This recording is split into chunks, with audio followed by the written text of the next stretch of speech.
Yeah, I'm gonna talk about myself in the third person, cause that is just what the Wardog does. I'm gonna talk about myself in the third person, cause that is what the Wardog does. I got a nemesis named Dave. I wrote down his name. Should have done. Yes, let's go. Let's get this kicked off. Well, the Survivor Specialist, Phil and Alexa are back. I am redder than normal because Wardog has me rolling here. We are live with the Wardog, the only man who requests his own personal intro instead of just the regular Survivor Specialists are back. But you know what? You got to give the people what they want. So Wardog, thank you so much for coming on. This is super exciting. This is our first Edge of Extinction retrospective. Welcome. I hope you watched that buff. Actually, yes. So this is a game-worn buff I'm wearing. I got my top on and everything. I just don't know who it belongs to, right? So, but I definitely watched it. I know that it's definitely not Reams. I know it's definitely not Keith's. And I also know that the champion of Edge of Extinction, Chris, this surely don't belong to him either because you got to make the swap in order to drop it. Oh, there it is. There you go. So First shot, 2 minutes in. Yeah, I like to think this is either Wendy's or David's buff because they would both love me to have it. So we'll go with that. I hope it's Dave's. The top knot's perfect. You've got it down to a science. I mean, I have it down to a science. It took me, I think, till day 7 to figure out my buff swag, and then once I had it, I just kept it the whole way. So there you go. Well, but I want to thank both of you for hosting this. I really appreciate it. I know Phil. I know we've met like 3 times already. Mm-hmm. So in LA, Alexa, we've never met, but in the future when I'm in New York, I'll look you up. Come on by. We had a quick FaceTime last night. That'll count. We did a quick FaceTime last night. That was fun. And now we're ready to kick this thing off. So what I want to do is I kind of want to start the beginning. I wanted to start at Ponderosa and take y'all down to what happened when we got on that beach and what my impression was of those other, at the time there was 15 other people there. Wardog, this is your party. Walk us through it. All right, so we get to Ponderosa. There's 16 of us there, right? Happen to be 2 alternates. Right away, I'm a student of the game. Right away, I'm thinking to myself, there's more players. Because I remember reading an article. All I did was research. I read an article that said that since Tocantins, there hasn't been a 16-player season because of medevacs or injuries or quits and messes up with the episode production, right? The episode schedule. Mm-hmm. So I thought to myself, normally they like doing 20 people. I thought it would be 4 returnees. And I didn't know who, but I figured it's definitely not gonna be 16 people. And when we're out there, you can see a lot of people's personalities without them ever saying a word, or at least not talking to each other, because you can talk to the staff or handlers when you're out there. And honestly, with the exception of 2 people, which I'll get into later, because I don't meet them until a couple weeks into the game, I had every single one of them pegged. All of them pegged, except for 2. The 3 impressions I want to tell you about off the bat is, first off, my girl Reem. Right away. I mean, she was, and I'm a loud mother effer, right? She owned the presence of Ponderosa. Whether it was like grabbing potato chips or talking about, look, M&Ms, or like whatever it was, like she had the presence. And I'm like, oh boy, she's going to be, and I kind of already knew like there are certain, in my life, certain like character types that I have a hard time getting along with, right? And I was kind of worried. I was like, oh man, I hope Reem, I hope this one's, I don't know her name. I was like, hope this one's on the other tribe, right? They're wearing like the orange. That worked out well for you. Yeah, I knew they told me like I had to wear like blue or purple or gray, and don't wear any orange or red or anything like that. So I was like, all right, let's hope Reem is on the other tribe. The second one I definitely had a good impression of was, I guess Peg was Rick, right? Rick is the only one I was in casting with. I actually went to casting early on in the process. So I was in casting with 5 people from David vs. Goliath and Rick. So they were only people that made the show. And right away with Rick, I sensed somebody that was like, wanted to like give everybody a smile, wanted to give everybody a nod, and was maybe a little bit cautious worry, like, hey, I want to make sure like I get in with whoever group I'm in early. I don't want to be like an early boot. Like that's the sense I got, like a little bit of like trepidation from him, with positive energy, but kind of making sure that I'm in the loop, right? And I think a little bit of that comes out in the first episode when he's wisely enough to kind of single out like 3 people as like outcasts. Like, okay, they're the outcasts, not me. You know, like I want to make sure that I'm kind of like good to go. He's in the live chat right now. I just want you to know that. And he's excited that you're talking about him. I just need you to know that he's very excited about this. We'll give you updates as people end up here. So then the third one I thought was really funny at Ponderosa was Gavin, right? My man Gavin, like everybody had like a book or like a magazine or just something, maybe laid at the hammock. Not Gavin. My man was just sitting there people watching the whole time, intensely. Like every time somebody would like give a nod, I'd look around my shoulder like Gavin looking like, oh, you know, that girl and that guy are nodding at each other, right? Like I was like, this guy Gavin, I was like, this is a super fan. And he is like watching, somebody told him like, there's alliance happening in a pregame, you got to watch out. And he did catch me for surprise when he opened his mouth. Because we're on the boat and I heard his voice. I'm like, holy shit, what was that? Like, that accent came out of nowhere. Like, I didn't know. What did you think was going to come out? I just thought it was like a regular white dude from the Midwest, like that talks like the normal human being. Just go back from me. Like, you know, like, you can barely say what I say. I was like, oh, there's another guy that probably needs subtitles too. So that really caught me by. I didn't expect them being from like Tennessee because, you know, there wasn't no like, he just wore like regular T-shirts at Ponderosa. I just expected him to be like some, you know, Midwestern, not some like deep Tennessee Southern guy. So I have to say this. You say that you thought Gavin would talk normal Wardog. Are you saying that you do talk normal and like everybody should talk like Wardog? It sounds like you needed subtitles. It sounds like that might have been a situation. Listen, I mumble. I got a deep voice and I talk fast. I do not talk normal. That's clear. I mean, I know that. Yeah. I just want to make sure. Yeah. To clarify. Just to clarify, in case there's any confusion and anybody can't understand, unfortunately, there's no subtitles there with Survivor Specialists. We are live. We have no subtitles. Alexa and I have to figure it out as we go, which really isn't fair either. So no, you don't even know where live translation. So we get to the marooning. We figure out our, you know, I think people have talked about the 4 players come on the boat. Like, I don't need to get into the returnees. We know who they are. And we get to the beach, and I give him a choice. I give my go ahead. You're glossing over this way too much because we didn't get to see barely any of the marooning. So where are you going? I want to hear about you introducing yourself as the Wardog, and I want to hear what people's reactions were to that.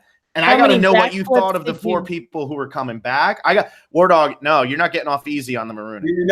We're signing up for about 7 hours worth of content tonight. I don't, hoping you're on the same page with that. All right, we'll back up. And if we want to talk about the Wardog, I did not get casted as, even though all my audition tapes were Wardog, they casted me as Dan De Silva, even though everything, I always try to go with Wardog. And they made me do half videos even after I was kind of like through the process. And I think they just didn't sign off on it or whatever. I don't really know. And then they made us, this is my gift to the end of the podcast, but they made us do this letter to ourselves, right? This is this Wardog letter, right? Oh, you got a lot to say. You got a lot to say to yourself. 4 pages of bliss, right? We'll get to that later. So we're writing this letter 2 days before the game starts. And I kind of realized as I'm writing this letter, like I've been going by Wardog for close to 20 years. Like, why am I conforming? Like, they're calling me like DD as my initial. Like, why am I conforming to this? Oh, man. If I'm playing the game, I'm playing as a Wardog, right? And I remember the day before we had like a producer meeting, and I kind of told him that, and I told the same thing to our first one out with Wiggler, like, listen, my strategy is to come in like coach, not come in like Tony. Because, I mean, people saw me right away. They saw Tony. We just finished watching Ghost Island, so you think Dominic. Yeah. I'm not going to hide the fact I'm in the military because I got military tattoos. So they know Ben just won. They know Joe Mena was out there looking for idols and a big personality. So I knew I had like a giant target. And I was like, I need to be coach, not Tony. And the way to be coach is make sure I'm going as Wardog. And I remember telling the producers, and they were kind of looking at me like, there was a room of like 18 of them. And they kind of gave me like the stink eye, like, no. It's not going to work. That's not you. I'm going to gesture myself up. Like, I'm literally going to be gestured. I was like, I'm not going to go out to be looking for idols. I'm not going to be making alliances early on. And they're like, no. They're like almost like cringing. Like, no, this is not what we casted. We casted like another Tony type. This was to go out there, run in the jungle, scheme from day one, like openly. Like this was be like this abrasive personality. Is that kind of how you like pitched yourself in your audition videos? Or did you go with the coach route when you were doing that? I pitched myself as Wardog the whole time, but they see what they want to see. Mm-hmm. You know what I'm saying? So I think they saw something a little, they were expecting something a little different. But on the day before we started, we did press interviews. I sat down with a producer and I introduced myself. They know my name. I'm like, he said, "What's up?" I said, "I'm the Wardog." And he's like, he was taken aback a little bit. You're the what? He made me explain the whole name. So I went like a 5-minute diatribe and explained the whole name. And a lot of that's in this beautiful letter. I can't wait. I'm so excited. So I explained it, and I remember him was like, he was just kind of like, he nodded. He was like, I like that. And that's it. He didn't say anything, right? Then I had to do my press interviews. So I went to Wiggler. I went to Dalton Ross. I went to Arissa. Arissa wasn't really buying the Wardog thing. She was with Dan. Like, she wasn't buying it. Even though my interview with her was amazing, she wasn't buying that, right? Everybody else was kind of like going with it. They asked questions, and they just roll with it. So I'm getting on the boat to go back to Ponderosa, and we know we got a wake-up call like 3 a.m. And I'm waiting for one of the handlers to pull me aside, like, DD, come over here. What the fuck are you doing? Like you're not Wardog, right? But nobody's pulling me aside, right? Nobody's saying anything to me, right? So I'm thinking to myself, you really can't sleep. It's like, first of all, they give us like 4 or 5 hours that night. We're in a tent, and you know the game's about to start, right? The adrenaline's pumping. And I'm just like, okay, well, if Jeff comes to me first, and Jeff knows my name, but if Jeff comes to me on the boat first and was like, hey, you in the back, what's your name? That means that they've cleared it with him, and I'm Wardog, and we're good to go. That's what's going in my mind. I'm like, he's got to come to me first. Mm-hmm. So there's 14 of us on the boat, and he's like, welcome to season 38. This idea, everybody's cheering. And he's like, hey, you, and it points right at me. There you hey, go. Top Knot. Ron just told the story in the live chat, so you better retell the story. You're getting one up here. Yeah. So he pointed at me, and I said, I'm Wardog. And then he says like really nonchalant, Wardog nickname. Okay. And then he asked me some random question. I don't know, whatever question he asked. And then second, he asked Rick, and I know this is published.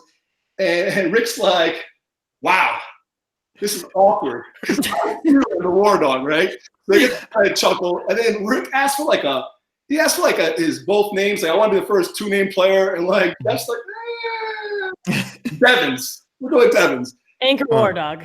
And then Wendy, bless her heart, she comes out. He has to ask her a third, like, you in the front, And she goes, big Wendy, right? And he's like, stop. He's like, that's enough nicknames for this cast. This is not the WWE. He said, it's not WWE. This is like whatever. He was getting annoyed. You can see his blood vessel like popping, right? And then so then I don't know. Everybody else kind of said their name, and that's when then he turned to Kama, and that's when Gavin spoke, and Ron too. So I was not expecting Ron's accent either. Like, Ron's got an accent. I don't care what he says. He got that Southern wall to him. And you got the WWE on one side and then the Southern accents on the other side. This sounds like a great cast. Can I just say something real quick too? I just want to say I had the honor of meeting Wardog's mother and sister, and I asked them, what do you call him? Expecting them to like jokingly say the Wardog. I don't think they were kidding. So like you really are the Wardog in all facets. So I feel like you had to be the Wardog on this season. There was no way just being Dan. If your mom and sister don't even call you Dan or Daniel, it's got to be the Wardog. Well, my mom does when she's serious. She calls. Oh, there you go. That's how you know you're in trouble. When they drop the middle name when they're mad at you. Yeah, so she says my name in Portuguese, and then I know. Then you're in trouble. I need to tread lightly. Does she say Wardog in Portuguese or Daniel? How does one say Wardog in Portuguese? It'd be like come together. It's like war. It's like dog of war. It'd be like, I think. Oh, dog of war sounds cool. Be the best translation for it. Don't be changing my nickname there, Alexa. I know. I would never. That's for next time you play. Phil's nickname. So as far as returning players, I remember saying in the podcast I was guessing it was 4 players, but I was thinking it was going to be a lot of recent players that only played once. So David was one of my guests. I guess like a few guys. I guess like Dominic, Jay, David, Devin Pinto. Women, I was like Chrissy Hoffbeck. What's her name? I thought maybe like a wild card, like a Michelle from season 33, because I know like how they casted Kelly in The Second Chance, and and also Desi from 35 maybe. Like, so I was thinking like, I was kind of naming those people like that. And so I was a little surprised to see like the three like super veterans, right? Mm-hmm. I remember them saying I didn't have a good vantage point of the boat, right? I remember people saying that, oh my God, that's Joe. And the first thing that came to my mind was Joe Menna. I'm like, what the fuck? How did Joe Menna in this cast? Like, Who got him back? We're gonna be got like the Spider-Man thing, like looking at Joe, like why would, and then I realized it was Joe Anglem. I was like, oh, Joey amazing. And I live with that. I went live with that until I realized he was wearing like these red pants. I'm like, oh, he's not on my tribe. Mm-hmm. Oh, how'd you feel about the shakeout when you see Joe Anglem, Aubrey, Kelly, and David come up? And mind you, Kelly is in the chat. But how did you feel when you ended up with Kelly and David and not Aubrey and Joe? Well, first of all, I didn't see David at first. He was literally behind Joe. It was like when he like slid in front, right? Like, you guys get just Kelly. The other track gets 2 people. No, but honestly, I will. Whatever I say, good or bad about David for the rest of this podcast, I will say I was happy to see David because I think that David's game in Millennials versus Gen X is better than any single 18 of us that played in EOE. Mm-hmm. Now, I think his game in EOE is not very good, but that's another story compared to, at least relative to what people are saying. But I think his game in Millennials vs. Gen X was probably, you could argue that, and Aubrey's game in Karong were like the 2 best games of anybody in the entire cast has ever played, of our cast, right? So once I saw him right away, I had a lot of respect. I said, this is a player. This is the only name I actually guessed. Like, this is David Wright. This guy's gonna come to play. Yeah. And ultimately meeting him, he didn't disappoint.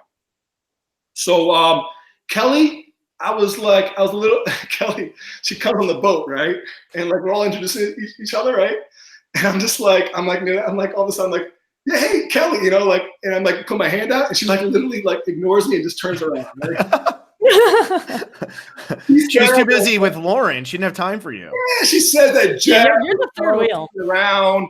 I make all those excuses, but that literally burned the bridge for at least 3 or 4 days between me and Kelly. I don't think I was talking to her. Like, oh, you gotta tell me. No, I'm kidding, sort of. So, kidding, but not. Still mad. Yeah, no, we didn't really talk much earlier. I mean, we talked, but like more in a group setting. Kelly has direct quote, all caps, lies. Okay, well, that's this is fun. Let's be honest, though. There's no gif of you shaking Kelly's hand saying, hi, I'm the Wardog. That gif doesn't exist. I mean, if you can show it to me, I'll believe Kelly. Plus, when we seen Lolly tweet out the 1 year anniversary of meeting Kelly, there was no tweet about meeting me for 1 year. You're the third wheel.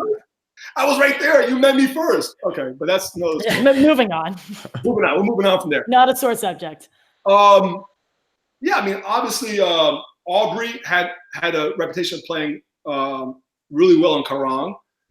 She went deep in Game Changer as well, and then Kelly obviously was like a fighter. So like Kelly was one of my favorite female players, and one of my favorite players overall. Like I remember saying, and they never aired it, but like Arissa asked us who our favorite, like some of our favorite players were, and I remember saying it like Kelly Wentworth. And now that I think about it, I named like Kelly Wentworth, Jeremy. I named a few players, and then I remember her asking a follow-up question on Kelly. That should have been like like alarm. Like why is she asking? Like she's like, what about Kelly? And I said, well, something. I think it was like her game, and in a lot of ways, her game in Cambodia mirrored like a lot of the struggles I've gone through in my life, the up and downs. You know what I'm saying? So like I had gone to law school at 36. I'd gone through a lot of peaks and valleys where I felt kind of alone, or I felt like the people are against me. So despite what some people like to say that I got thin skin, my skin is pretty fucking thick. So and I felt like Kelly's game was an embodiment of that. And sometimes, I know it's just a game, but you can like, transpose that like that 38-day adventure she had to like my 38 years at that time. And there was a lot of similarities. So I had a lot of respect for Kelly. I felt a little less when she snubbed me right there on the boat. Okay. No lie. Yeah, that's going to hurt. That's why you ended up voting her out, not to get too far ahead, but that's why you ended up actually blindsiding her. It was just because she didn't shake your hand. That's it. The Wardog's always balancing pros and cons. That was definitely a con. That didn't go away. Yeah. That was one of your only blind sides that stuck this season, Wardog. So we do have to start talking about some of these, some of your real moves here. Yeah, but I had to hear about this intro. I needed that, but we got to get to Chris and Rick at some point, considering, you kept talking about how you orchestrated all these moves. I did. And the two of them, I believe Chris won and I think Rick got fourth. So I just need to know, does that count as an orchestration if they come back in the game and beat? Yes, it counts. Okay. Ooh, that's all I needed to hear. That's Wow. it. Why it counts? Because I'm wearing a buff that is 100% not belonging to Chris Underwood. There you go. There you go. It might belong to Rick Devins, but I got this green one right here that 100% does not belong to Rick Devins. Okay, so there you go, Rick.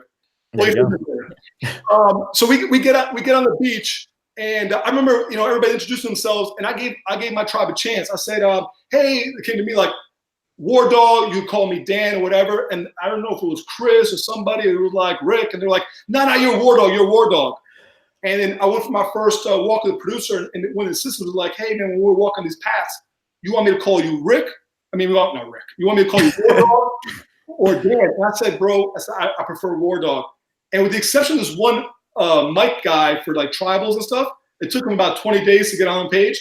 Wow. I never heard the name Dan the whole time. It just wasn't said by anybody. Now, it's a good story about Rick is that, like, if you still know this now, Kama calls him Devins. Right? Only Kama? Yeah, like if you talk to Ron or you talk to Gavin, you talk to these people, they know him as Devins. Or they might tweet him as Devins, right? Mm-hmm. I always talk to him as like either Rick or Rick Devins. I love calling him by both names, right? Mm-hmm. It's a good first name, last name. He's got a great first name, last name, right? like you said, like Ron Burgundy. But to us, he was Rick, right? That's how he introduced himself, right? So now Kama only saw challenges and all this stuff like that. And in challenges, interviews, like Jeff only called him Devins. So it's obvious that they would know, like, even so later in the game, everybody's calling him Devins. But like the original Manu, we knew him as like Rick. So, if you listen to Chris talk about him or Kelly, most of us call him Rick or Rick Devins. So like, so that's so there's a little bit of a disconnect of why some people call him one name or the other. I just think is that we lived together. Like, that's just how we knew him. That's how I know him now. Mm-hmm. But yeah, so like, honestly, I was really positive the first day, but day two, right? That adrenaline starts wearing off. And I'm looking around, and I'm meeting people, and I'm like, holy shit! I'm on the hot mess tribe. I knew it. I am on the train wreck tribe, and in a nice way. And I went in the game with I'm not making any alliances. I'm gonna dumb myself down. I'm just gonna help around camp. I didn't look for no idols, and I helped with the shelter. I did whatever Chris told me to do with the shelter and chopping the wood or whatever, or carrying the bamboo and going out with Rick. And I think I had 5 people that first day approach me with the standard, hey, what are you thinking? That's the standard alliance talk, right? And I always said yeah, man, I'm happy to be here. Mm-hmm. Just blessed to be here. I'm happy to be here. The first, so I think it was Wendy, Lauren, Rick, Reem, Keith. Everybody except for the 2 returnees. And Chris, we talked on day 2 about kind of hinted around it. And I remember the first one that came up to me, the one that I really felt like a nice bond with on day 1 was Wendy. And she just had an amazing, bubbly personality, right? And I remember joking at the time, I was, kind of half sort of dating, not officially dating this girl. And this girl used to call me Baby Wardog, right? Baby Wardog, there it is. Right? There it is. Wow. Wow, we're using that one for the rest. I'm changing the name of the video You are no immediately. longer Mr. Wardog. The Baby Wardog Tell All. So she was Big Wendy, right? So I would call her B-Dubs, and we had a nice connection. So Wendy's got this big heart. We had a nice connection, and I was like, so I'm out there keeping tabs because I'm trying to see who do I want to align with. And I was telling producer when they interviewed me I'm not trying to make an alliance till day 8. Because I was not worried about getting voted out the first couple of votes. Mm-hmm. I really needed to get my threat level down. So I knew that once I went into full strategy mode, then the jig, the jig is up, right? Mm-hmm. And I remember on day 2, I was with Chris, and he was kind of hey, bro, we need to look out for each other. And I was definitely for sure. So I know Chris has referenced in the past, we kind of made that Soviet Nazi non-aggression pact. Mm. But me and Chris were boys. But we weren't Chris is definitely tighter with we weren't that tight. I really wasn't tight with anybody. That's the thing. I was literally purposely not tight with anybody those first 4 or 5 days. Then what I think the first divide with me and Wendy happened on day 3 after we lost the first challenge. I was gonna say, because when you said that you first bonded with Wendy, I wanted to say cut to day 3, you turning to David saying, well, I'm actually kind of thinking Wendy now. Yeah. So, Lots of allies. yeah, so I guess maybe even flashback a little bit. Night 2, I remember I was sleeping next to Chris, and we're laughing. So at night, we would laugh. The first week of the game was by far the funnest week in the game. On Manu, we were just one laughing mess. I mean, it was like Rick was on one side saying jokes. I would come in with these one-liners on the other side. Chris and Kelly both laugh like crazy hyenas. Keith is doing his he had these great poems and laughs too, and Lauren's everybody's laughing. We were just constantly laughing. And I remember Chris was sleeping next to me the second night, and he rolls over to me. He's like, "Hey, if we lose tomorrow," he's like, "It's Reem, right?" And I look at him like, "Yeah." Right. So that was kind of in our mind, we kind of had our sort of set up. So when we lost the challenge, I know we had gone back, and they had shown that scene in which where Rick was in the well, kind of got confronted in the well with Keith and Wendy and Reem. At the time, the 5 of us were around the shelter, and they kind of showed a little bit of that scene too. And I think it was we were kind of debating back and forth between Wendy and Reem. And from my recollection, I don't think Wendy, Lauren, and Kelly really kind of hit it off very well at all the first couple of days. So I think they kind of were leaning a little bit Wendy. But I remember David stepping in and was kind of I think it should be Reem. And I'm with David, and I really I felt a connection also with David too. And I'm yeah, it should be Reem. And then that's when I was let me go talk to Wendy. Because I was I liked Wendy. I was I need to keep Wendy in the fold, And they showed a little scene of me talking to Wendy. That conversation lasted 20 minutes. Okay? Mm-hmm. And no matter where it went, it was me and David were this is happening. We want you with us. Because we don't want you to be one person out on your own and then be that easy target. I wanted Wendy with us. And she wasn't having it, and she was really loyal to Reem. So I understand that. And I guess in real life, this is where Wendy and I started losing. I guess she started getting upset. I guess I look back, and I guess the last time me and Wendy spoke was February 15th, 5 days before the premiere, which was the day after my father passed away. And she had talked to me when the day my father passed away, and she had reached out very nicely, I'm thinking about you today, this, that, and the other. And I was oh, love you, girl, this, that, we're good. And I didn't think much of it. We started a group chat with Manu, and we all decided as a group, we're going to do the hashtag must watch Manu. Your thing. Solid hashtag. Must stop. Because we knew right away. I mean, we knew the end result, right? We knew that Manu was going to have a bunch of characters. We knew that Rick Devins was going to steal the show at the end. And we knew that Chris was going to come back and win the game. This season's must watch Manu. I know all my common friends watching. We love you too, but this is a Manu season. And then I didn't know, so I guess after the first episode, she left the group chat. And I guess I said something on Twitter because people were coming after me why do you not want somebody who's loyal? Right? Mm-hmm. But I think that doesn't work for my game. I think if we're playing Survivor on season 8 or 9, you build that loyal alliance and you go with it. But I really wanted to play a fluid game. I wanted to play a game where I can trust my ability to maneuver with people. And I wanted people that can maneuver. If somebody's loyal and Reem is out, there's no guarantee she can be loyal to me. Yeah. That's like flipping a coin.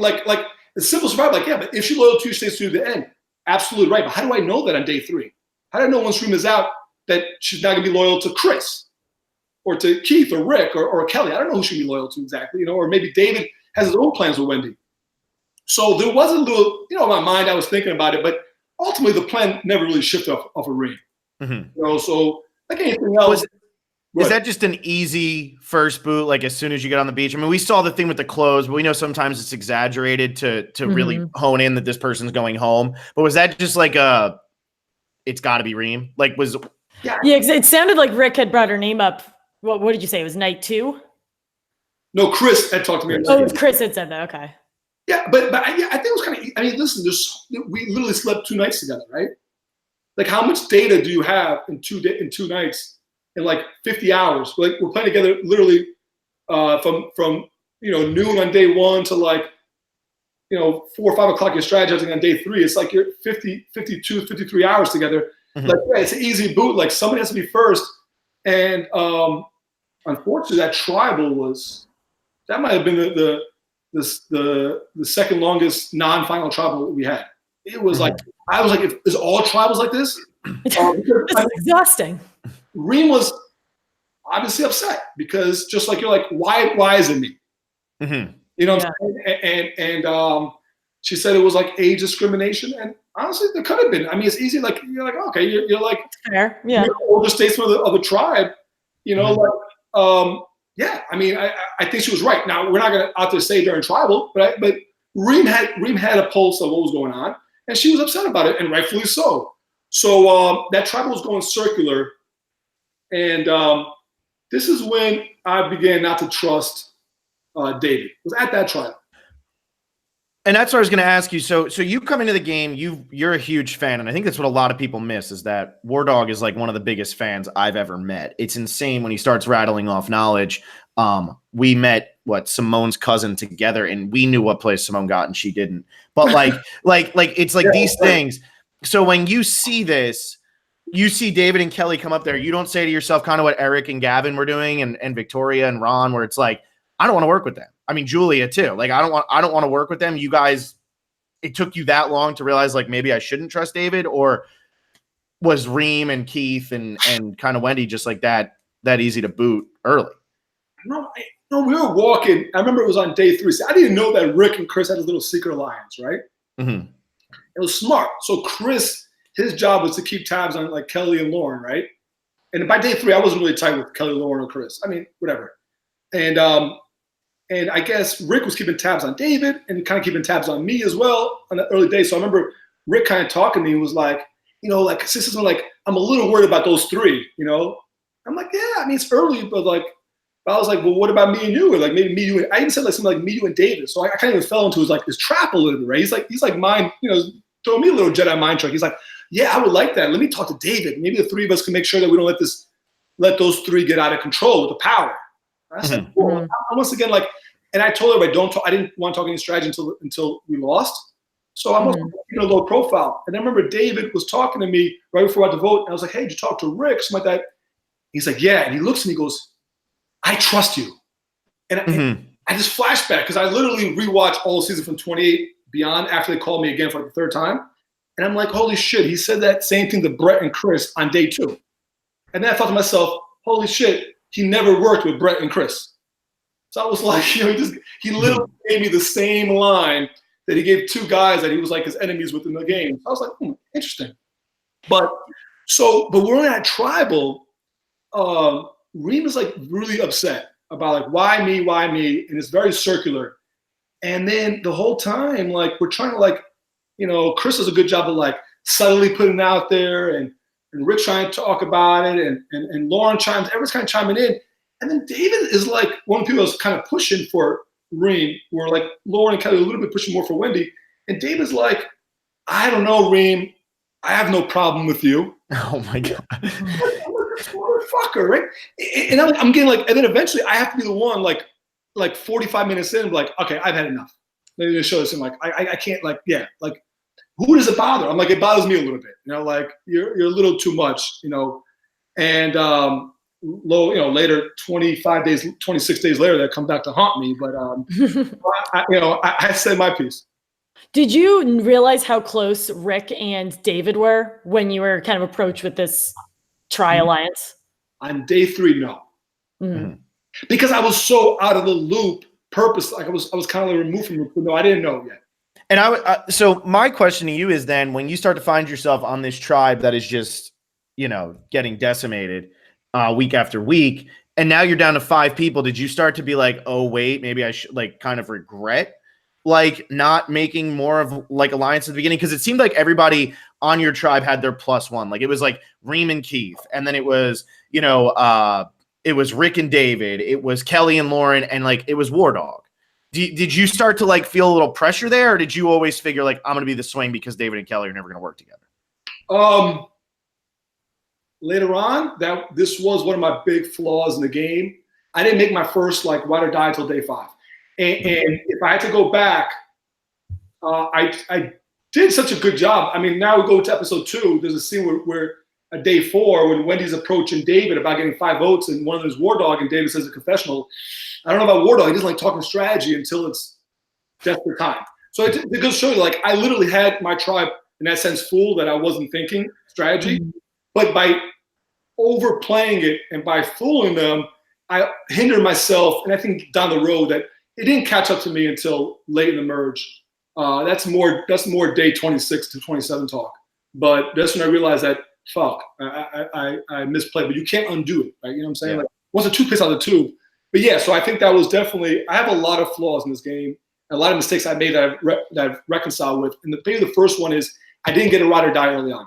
Because I didn't trust anybody. I want to make sure who's going to be around and who's going to be sane. Because I needed to make sure if I pick a ride or die in some way that I can actually enjoy being around, talking with, strategizing with, somebody that can maybe maneuver with, like, that will listen to me. You know what I'm saying?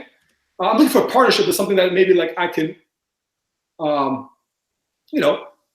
a little bit, right? And so we get back, and on the David thing, there's like 3 players who claim they figured out the twist, Edge of Extinction. 2 people I don't believe at all. But David's one of them, and part of me thinks he's telling the truth. You know, the one person on the buff and this and the other, and David's a TV writer. I think he might have figured it out. He said later on he did, right away. He's an insanely smart dude, and I would not be. When you play the game before, you start to look for that, and I think playing a season like Millennials versus Gen X, like, I think you're looking for, like, okay, what are they trying to put us against each other? Like, he knows they're always going for theme now.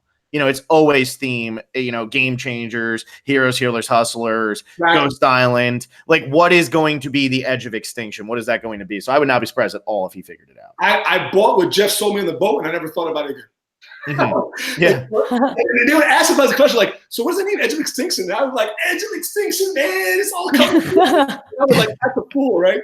And they laugh, right? I think that they're laughing at me, but they're like laughing at me, you know? So maybe he knew, and that's why he was being so nice to Ring. But it really irked me. I didn't let anybody know. But in my mind after that, he was kind of shut out.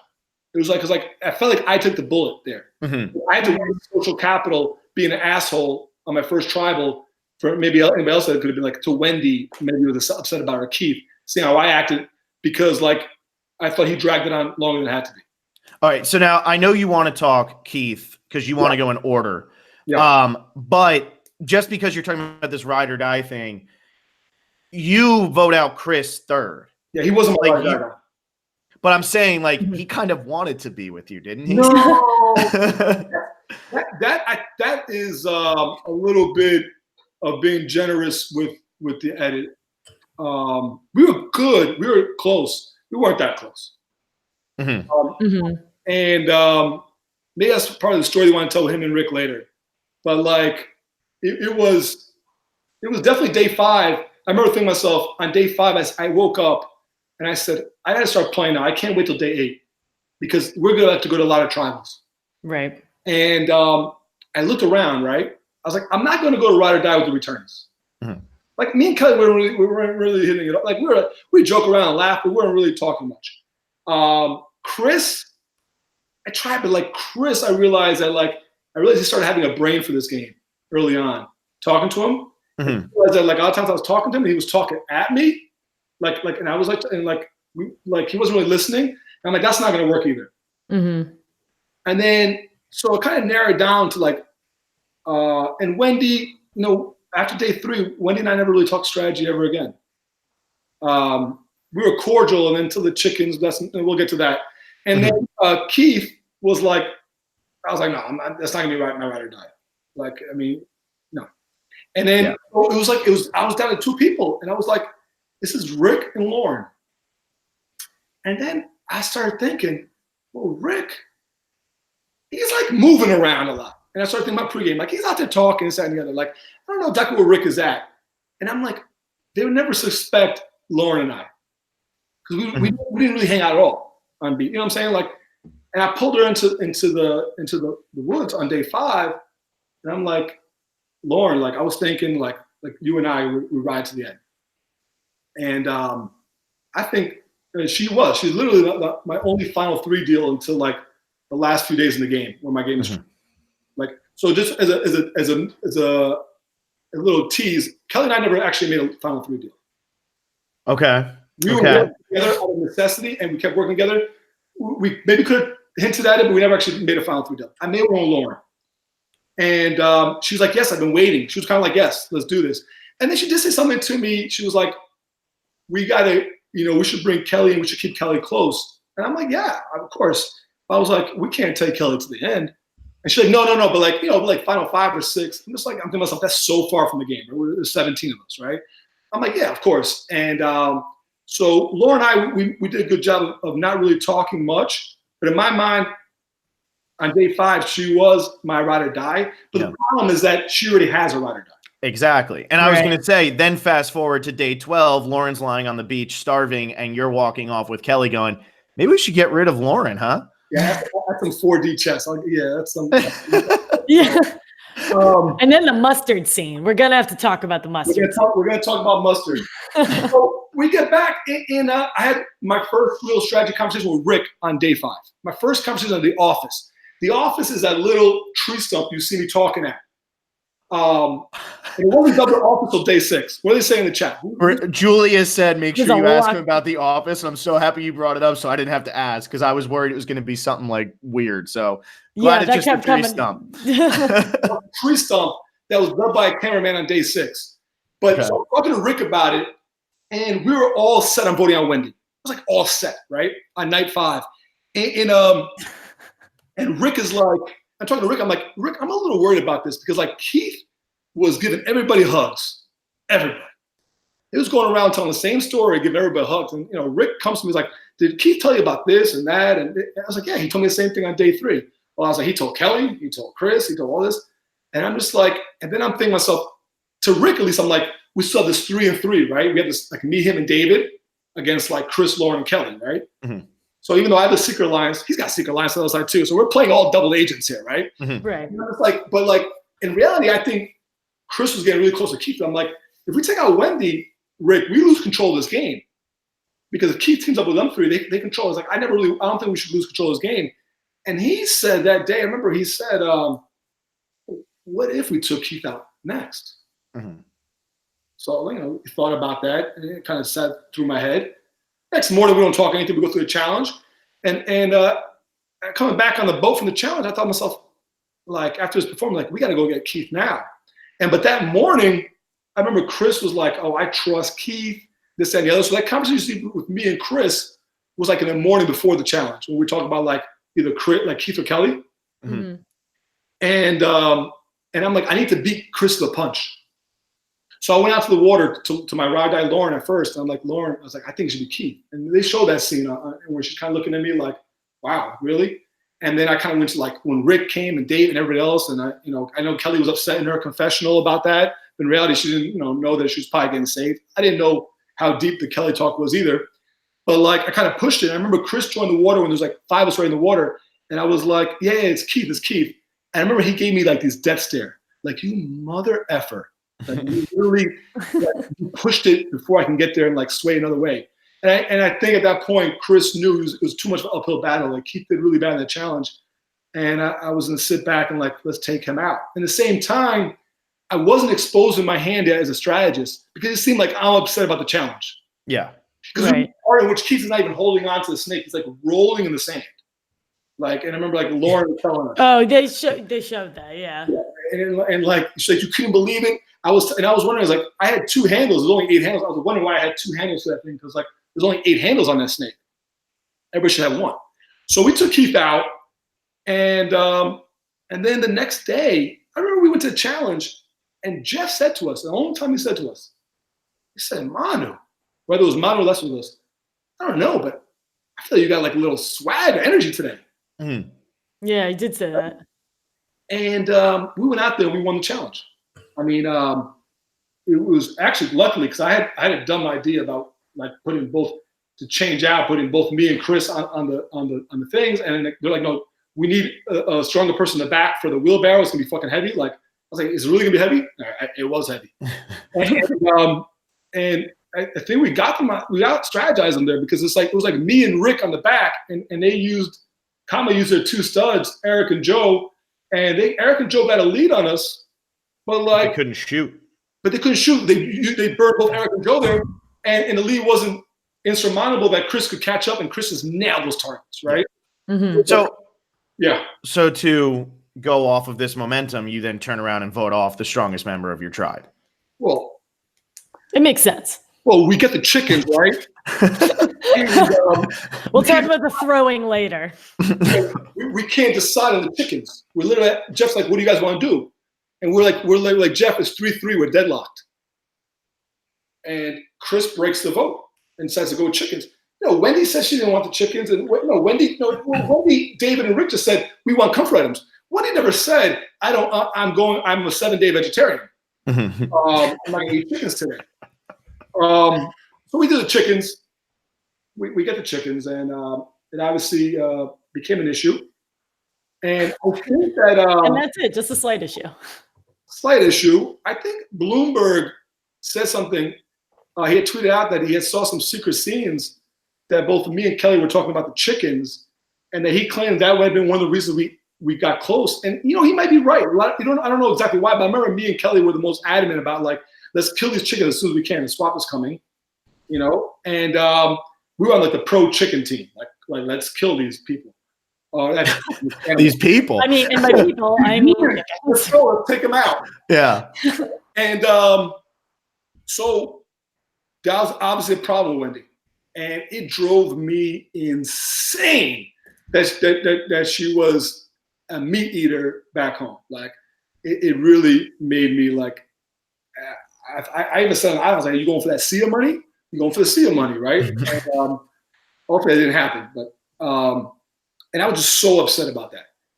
And on day 8, I wanted Wendy gone, and that conversation between me and Chris, and once again, it's taken out of order. That was in the morning before the challenge, and Chris is like, and I go to what other choices are besides Wendy? And Chris is like, well, maybe Kelly. I'm just like, man. And I'm like, I just started bonding with Kelly did before. And I started thinking in my mind, we are going to go into the merge, no matter what happens here, undermanned. Oh, yeah. And Kelly knows how to play from the bottom. Mm-hmm. She literally did it, right? And I need that. I need that kind of fighting style, right? And Kelly has such an amazing social game that needs somebody that can socially maybe help break whatever alliance is and find cracks, right? So I wasn't feeling that, but whatever, we go into the challenge, and that was the most disheartening challenge in the entire season. Thanks to Chris and Wendy, who are both amazing swimmers, right? Mm-hmm. We get the boat we get the lead, right? Thanks to me and Rick, we're just trying to keep up with the boat, right? But Chris, the guy's Chris was the best swimmer of the season. Mm-hmm. Joe overall is the best challenge guy this season. Joe can do puzzle. Joe can do everything. Joe can throw, puzzle, everything. But Chris in the water was amazing. Wendy was amazing in the water. We got this lead, and we had a nice size lead too. And that puzzle. And David Wright, for anybody who didn't watch the Ponderosas, they need to understand this. David Wright made a book of every single Survivor puzzle. Made a book, photocopied all of it, every single one. And he got wrong probably one of the simplest Survivor puzzles. I just need to throw that out there. And I know it's still a hard puzzle, but that's one that you can look at and be like, this is where it goes. And I remember at one point he had a rod there that had 3 on it. And I was like, wait, what are you doing? But anyway, Wardog, this is you. In his defense, Aubrey did that puzzle in Game Changers.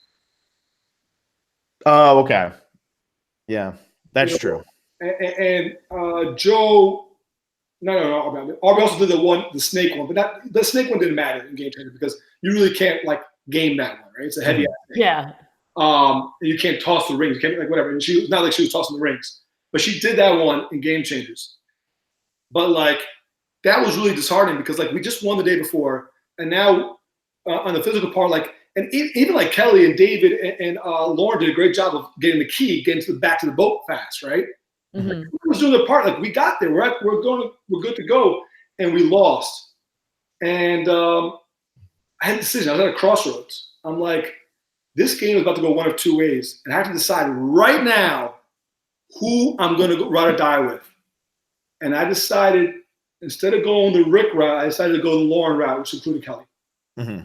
And that's when I went to Kelly at the well. I'm like, listen, I went to Kelly on day 6. I said, Kelly, somebody's talking about getting you out. I don't want to say who. She goes, Rick, right? I said, I don't want to say who. I wasn't sure if I was going to tell her yet. Mm-hmm. I'm going to keep my options open. But then on day 8, I'm like, by the way, I got to tell you, remember what I said to you 2 days ago? I said, it's Chris. And she was like, part of it kind of clicked. She didn't want to, she's like, I kind of knew it. Like, she's like, I knew it. I was like, well, what are we going to do? I said, well, we need to get Rick. So I go to the office. We're talking with Rick. And I'm explaining to Rick. Take a seat in my office. The swap is coming up.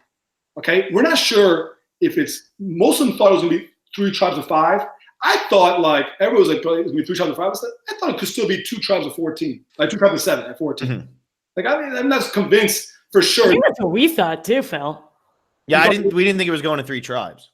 Yeah, I thought it could be that, and I said to myself, but like under my logic, and I get to Chris, I was like, if I'm wrong and it's 3 tribes of 5, and we keep Chris, we can't get rid of him. If I'm right. When we get rid of Chris now and we lose again, we just get rid of Wendy. Mm-hmm. We're still a tribe, right? With 6 people. So like my thing was that most likely the most common split was 9 of them, 6 of us is going to be 3 and 2. So most likely we're going to be a minority, right? And then most likely, if you're lucky enough to be on the tribe with Chris, they'll probably keep Chris before they keep you because Chris is great in challenges. Like if we lose a swap challenge, right? But most likely there's going to be like a 10 out of 14 chance that Chris is not on your tribe. Just math. You're one of the people. So there's only 4 left out of 14 being in a tribe. And I was explaining this to Rick. I'm like, so most likely we're going to have Chris, which is amazing at challenges, on one of the 2 other tribes from us, wherever we are. That means most likely that tribe will be pretty strong. That increases the chance of our tribe going to tribal council. And most likely we're on a tribe with 1 or 2 mono members. And we're not going to make the swap. We're not going to survive. Mm-hmm. So, and then I use it like, and plus you got like Eric and you got Joe. I'm like, and then Chris, like, how many of these guys do you got to take out at the merge? You know what I'm saying? It's good to have 1 or 2 of these challenge shields, but how many do you need? So I pitched that to him, and I was kind of like, this is like a math thing. So everybody's saying that like, you get rid of the strongest guy. Yes, if he's not in your line, if he's not your ride or die, and you're about to go to swap, like most likely I'm swapping against Chris. I do not want to face Chris in challenges. Mm-hmm. You know, I didn't know we were going to swap 5 Lesu. Yeah, which is crazy. Because there was a tray of male buffs and a tray of female buffs. So it's not like if we get rid of Wendy or Kelly, there's 4 guys on Lesu. It's not the way it was going to work. Right. You know what I'm saying? So like Chris would have picked some other, I don't know, who knows what buff would have been picked. It would have been different. And it actually would have been 8 male buffs. So it would have been completely different, right? Yeah. But yeah, so, and then he says to me, and he'll admit this was a mistake on his part, that he was like, we got to bring in David. And I thought this was like, I'm putting my neck on the line to try to blindside Chris, because Chris is, you know, he's well liked. And I'm like, the less people that know about this, the better, right? I don't want to be bringing in David Wright. Mm-hmm. And he was like, we have to, I can't do it. So eventually I relented. I said, yeah, listen, do what you got to do. We can bring in David. But at that point, I realized that Rick and David are super tight. Mm-hmm. And I'm not going to get between that. So now you have these 2 pairs, right? So you got Kelly and Lauren on one side, you got Rick and David. And I realized, okay, now everybody's paired up. Like, so that was just information that I needed. But I didn't think anything of it. I didn't think we were going to swap all 5 of us on Lesson. Mm-hmm. But I knew that like that was information. I was like, okay, well, obviously Rick is not close enough with me that he's going to go on a vote with me without David. So we take out Chris. That was the logic behind Chris. I know Chris has mentioned since that it probably was a bad move for Rick and David. That's results oriented. You don't know how the swaps are going to go. But he'll tell you, and I think it was a right move for sure for me, Lauren, and Kelly. Well, I mean, he goes on to win the game. Like he ends up proving how good he would have been. I mean, Chris is great. Yeah, and he voted out the 2 best people to vote out. It's just they got to come back in the game 1-1, and the other lost fire. Of course. Like, I mean, Chris, I think if Chris ever got a chance to play this game again and really show from the beginning, I think Chris has potential to be a very good player. He showed the last 4 days in the game, but I mean, Chris wasn't listening to me. I needed people that at least be open-minded, or at least entertained listening to me. And Chris was not one of those. Well, yeah, because as we see when you go back to Lesu, we'll get to it with the Wendy boot.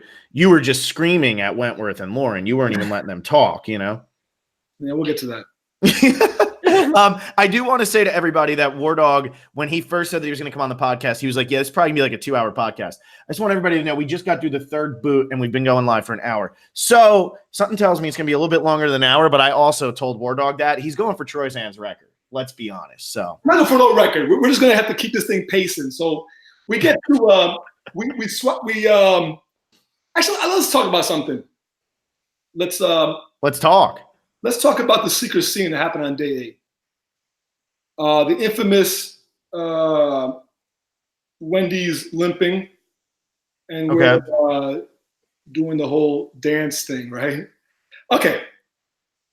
Wendy, her injury was probably real, but it's intermittent. She would walk around camp, sometimes walking absolutely normal, and then sometimes limping. And then when she was limping with the cane with the good foot, like hopping along with the cane, right? And they kind of saw that, like, and we're all looking at that, and we're like, you know, and then it looked like something out of a musical, like, you know, hello, my darling, hello. So I was doing that, right? And I did that when she walked away, right? I mean, that's an asshole thing to do. Let's, I mean, whatever. I mean, listen, you're on Survivor. You're on 24 hours, 7 days a week. You know, I just had somebody the last 24 hours telling me that they just became a vegetarian right now. Yeah. Right now. I'm annoyed. And we were all laughing and joking. And I mean, we're not doing it to her face. And I mean, I'm not saying it's the right thing, but it happened. Like, I mean, that scene was true. We were laughing. And to show they had a scene for the next day, which is the morning of day 9, 18 hours after that secret scene. And you see Wendy, she's like strutting before the swap and she's doing her little thing.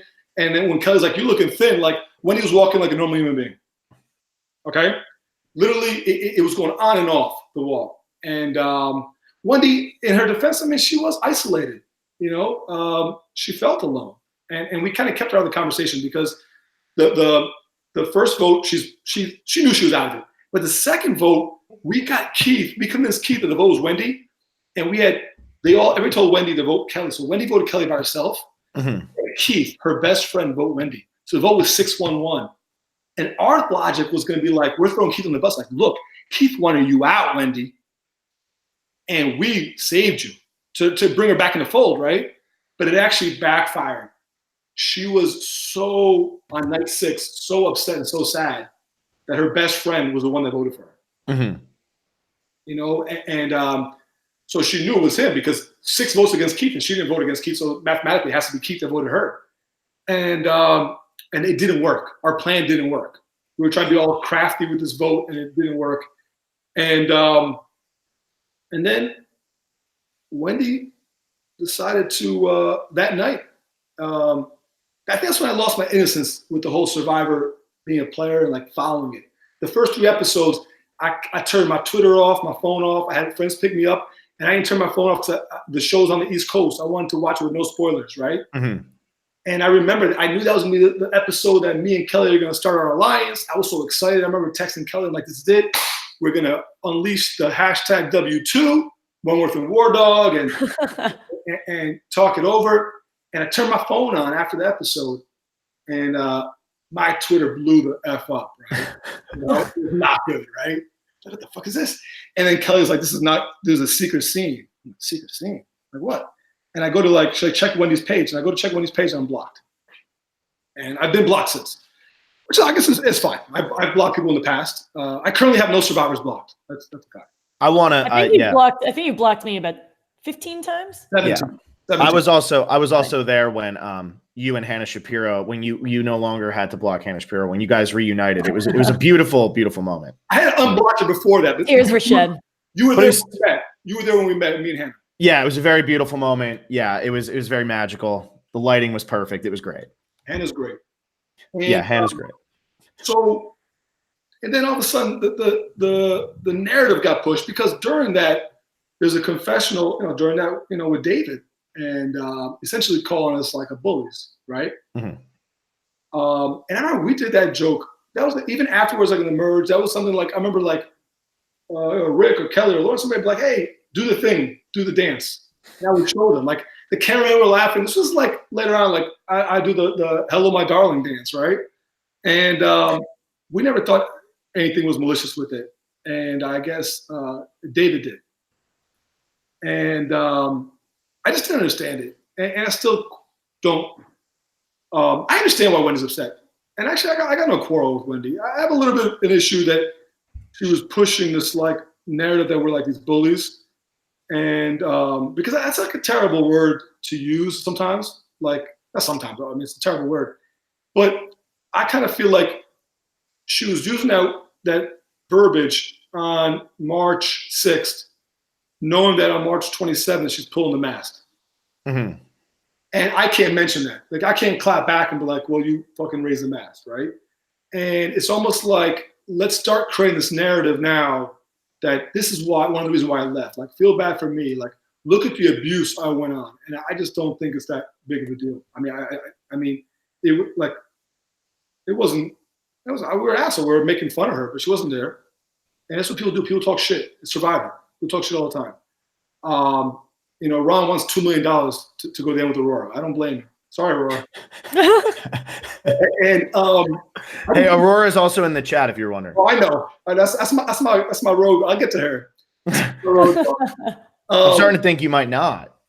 No, we'll get to it. But that's when that's at 1 a.m. That's like 4 hours from now. Alexa's not sleeping tonight. I don't care. It's Friday tomorrow. I'll go in late. It's all good. I'm doing no other. This is my only exit press for the entire EOE. So this is it. I'm going blind. I'm going dark on Twitter. As soon as this is over, I'm pinning this link, and we're done. We're closing up shop for EOE. What are you? Oh, you're sitting for the bar. I was about to say, what are you going to do if you can't tweet? But you have this important thing going on. I will say your Reddit post, that might be the funniest thing I've ever seen in my entire life. You saying like you need to ban me from Reddit. I have not seen that. One of the funniest things I've ever seen in my entire life. Reading the comments on there was a treat. But my mom actually found that Wardog and was the one who was like, "Hey, have you seen this yet?" And it's just our image, and it's just like the Wardog saying, "Please ban me from Reddit." I have self-control. I'll be on there all day. So as much people say that I have thin, like the narrative that I have thin skin, like no, I'll literally be there all day. I don't run. You're helping me by banning me.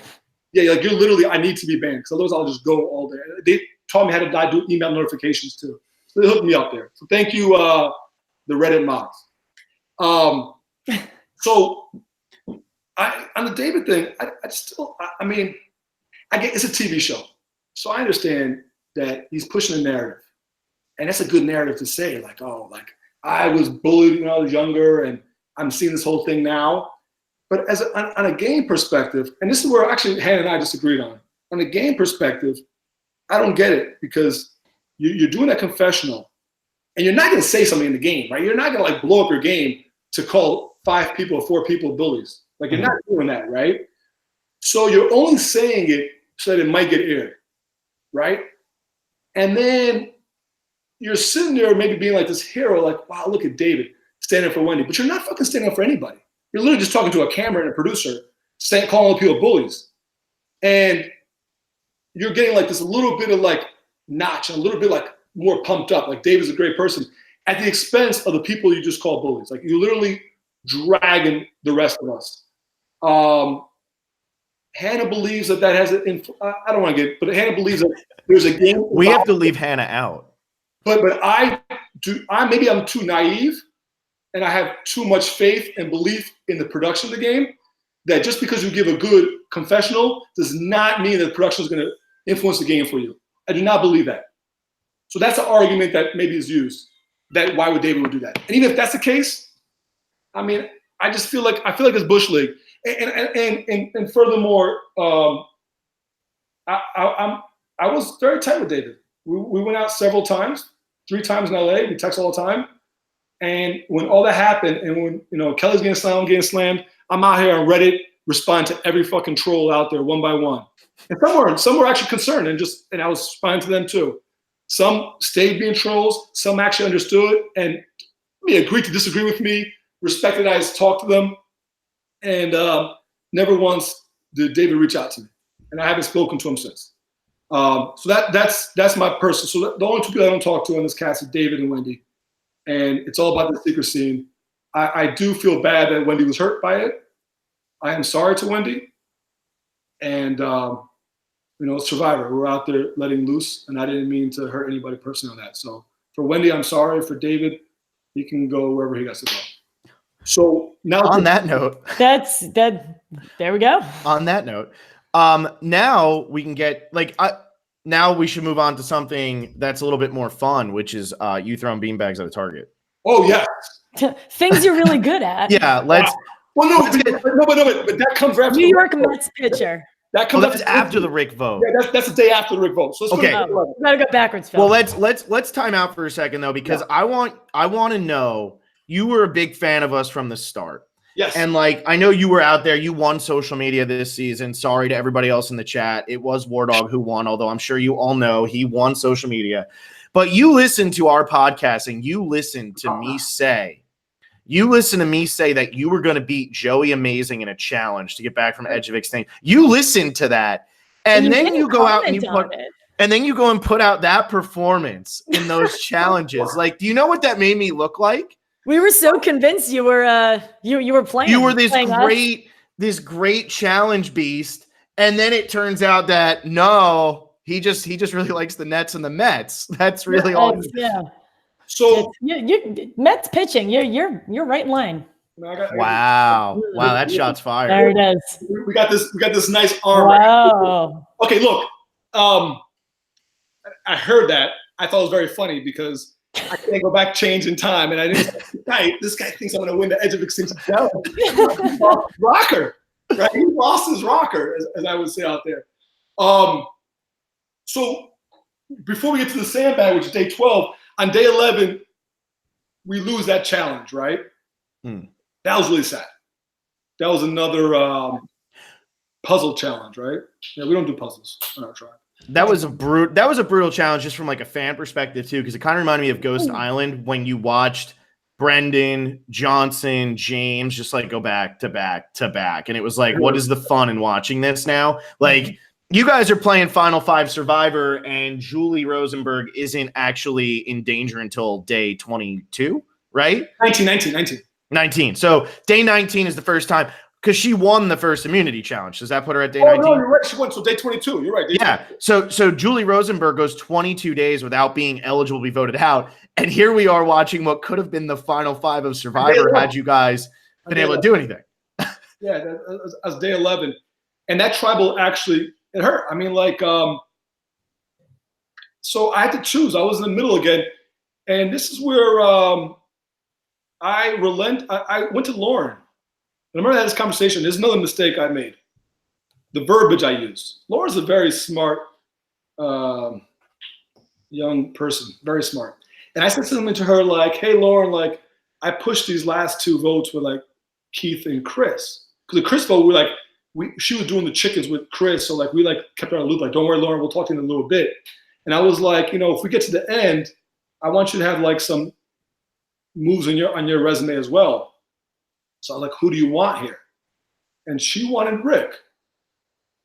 And I think I messed up twice here in that one conversation.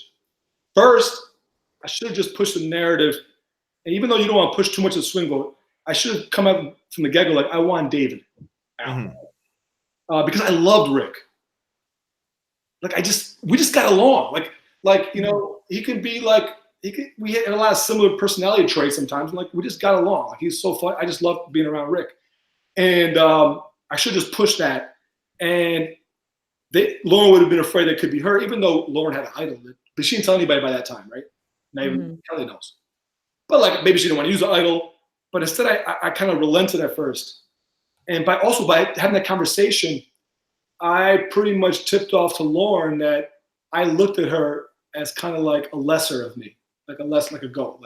I'll take it to the end. Why don't you get something on your resume? And so she kind of knew where she stood in my mind. She picked up on that. And so I said, okay.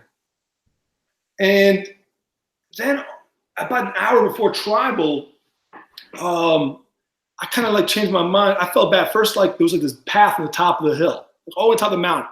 And Rick wanted to go up the path. And I'm like, yeah, Rick will do it tomorrow. And knowing they were about to vote Rick off. And I almost wanted to go, but we were so tired. And we were so beat. We had like no food, no shelter lesson. We never built a shelter lesson.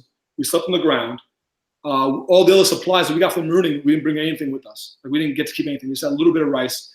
And we didn't know how long we were going to be there. And Kelly and David thought we should eat once a day for the first 3 days. Thank you, Kelly Wentworth.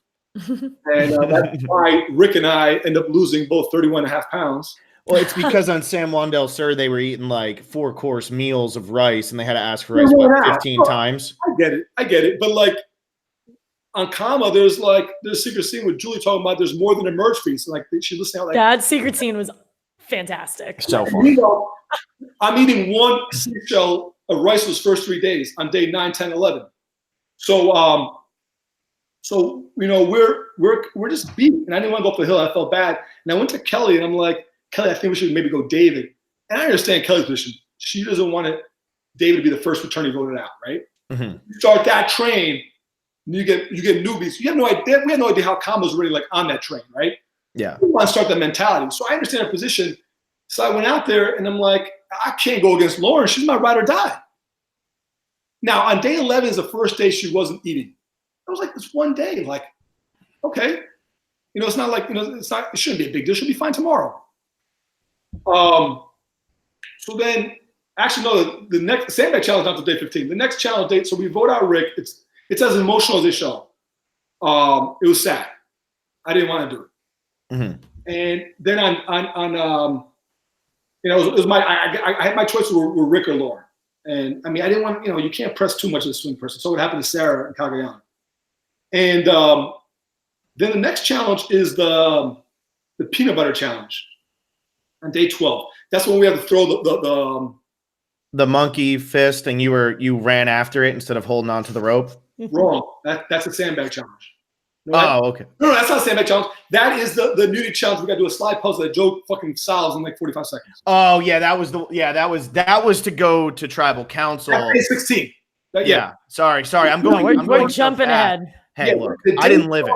The day 12 challenge is the one where I put Lauren. I dropped Lauren at the end. Put her on my shoulders. Yeah, that one where you couldn't pick up David. He was too heavy for you. Correct. I remember that. He was too heavy. I couldn't pick up David. It's a fun story. I'm at dinner with David in September.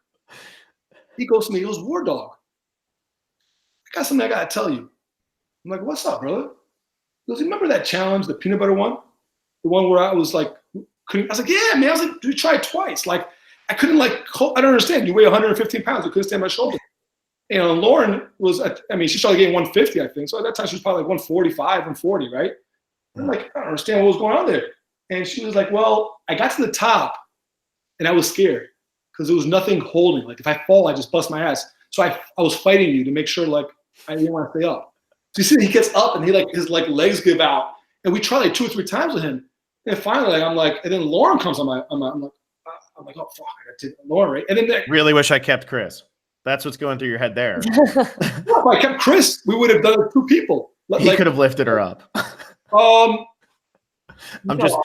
worry. I know that he wouldn't have been on your tribe. I'm just kidding. No, I don't think so. I mean, if you look at the new Manu, it was 2 guys picking up Victoria. It was Eric. Yeah. And then Julie was being picked up on the other tribe. Yeah, Julie was 100 pounds. Yeah. It was Julie by Joe, and they were kind of still supporting her, right? Yeah. Well, after 2 tries, I get Lauren up, we go, but then there's no communication, like how to get down. How do we get down from here? Yeah. I'm getting down. I'm just like messing with like. So you dropped her. So like, I dropped her. Yeah, you dropped. I just rewatched a bunch of the episodes to get ready for this. You drop her, Wardog. And she screams at you, and you just drop her. Yeah, she screamed like 3 times in challenges, and 2 times I yelled back at her. That one time I let it go. I was like, I just dropped her. I deserve this. Yeah. I dropped her after she untied all the knots, the bolos. It was bolos, right? Yeah.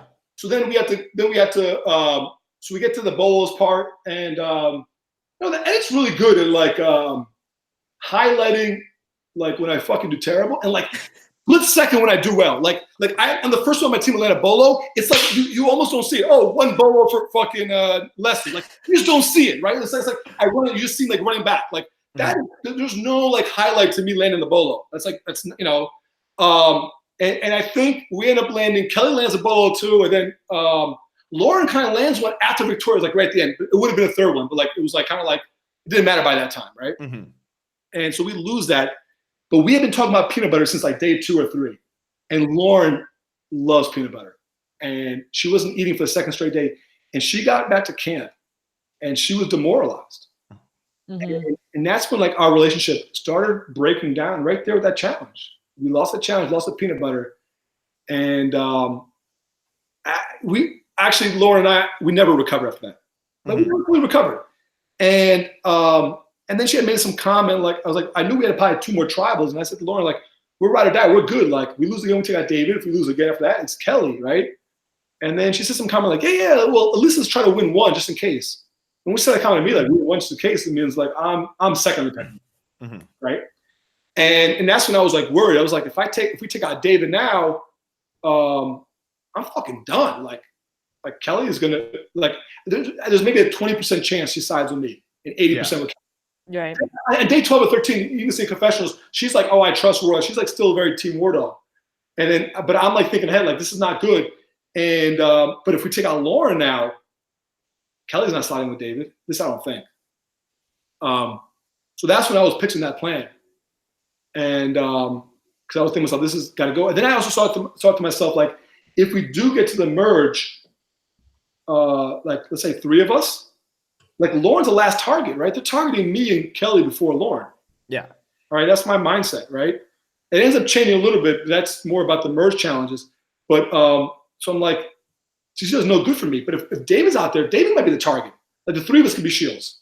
Right. Like, Lauren's going to survive longer than me and Kelly if we go as is right now.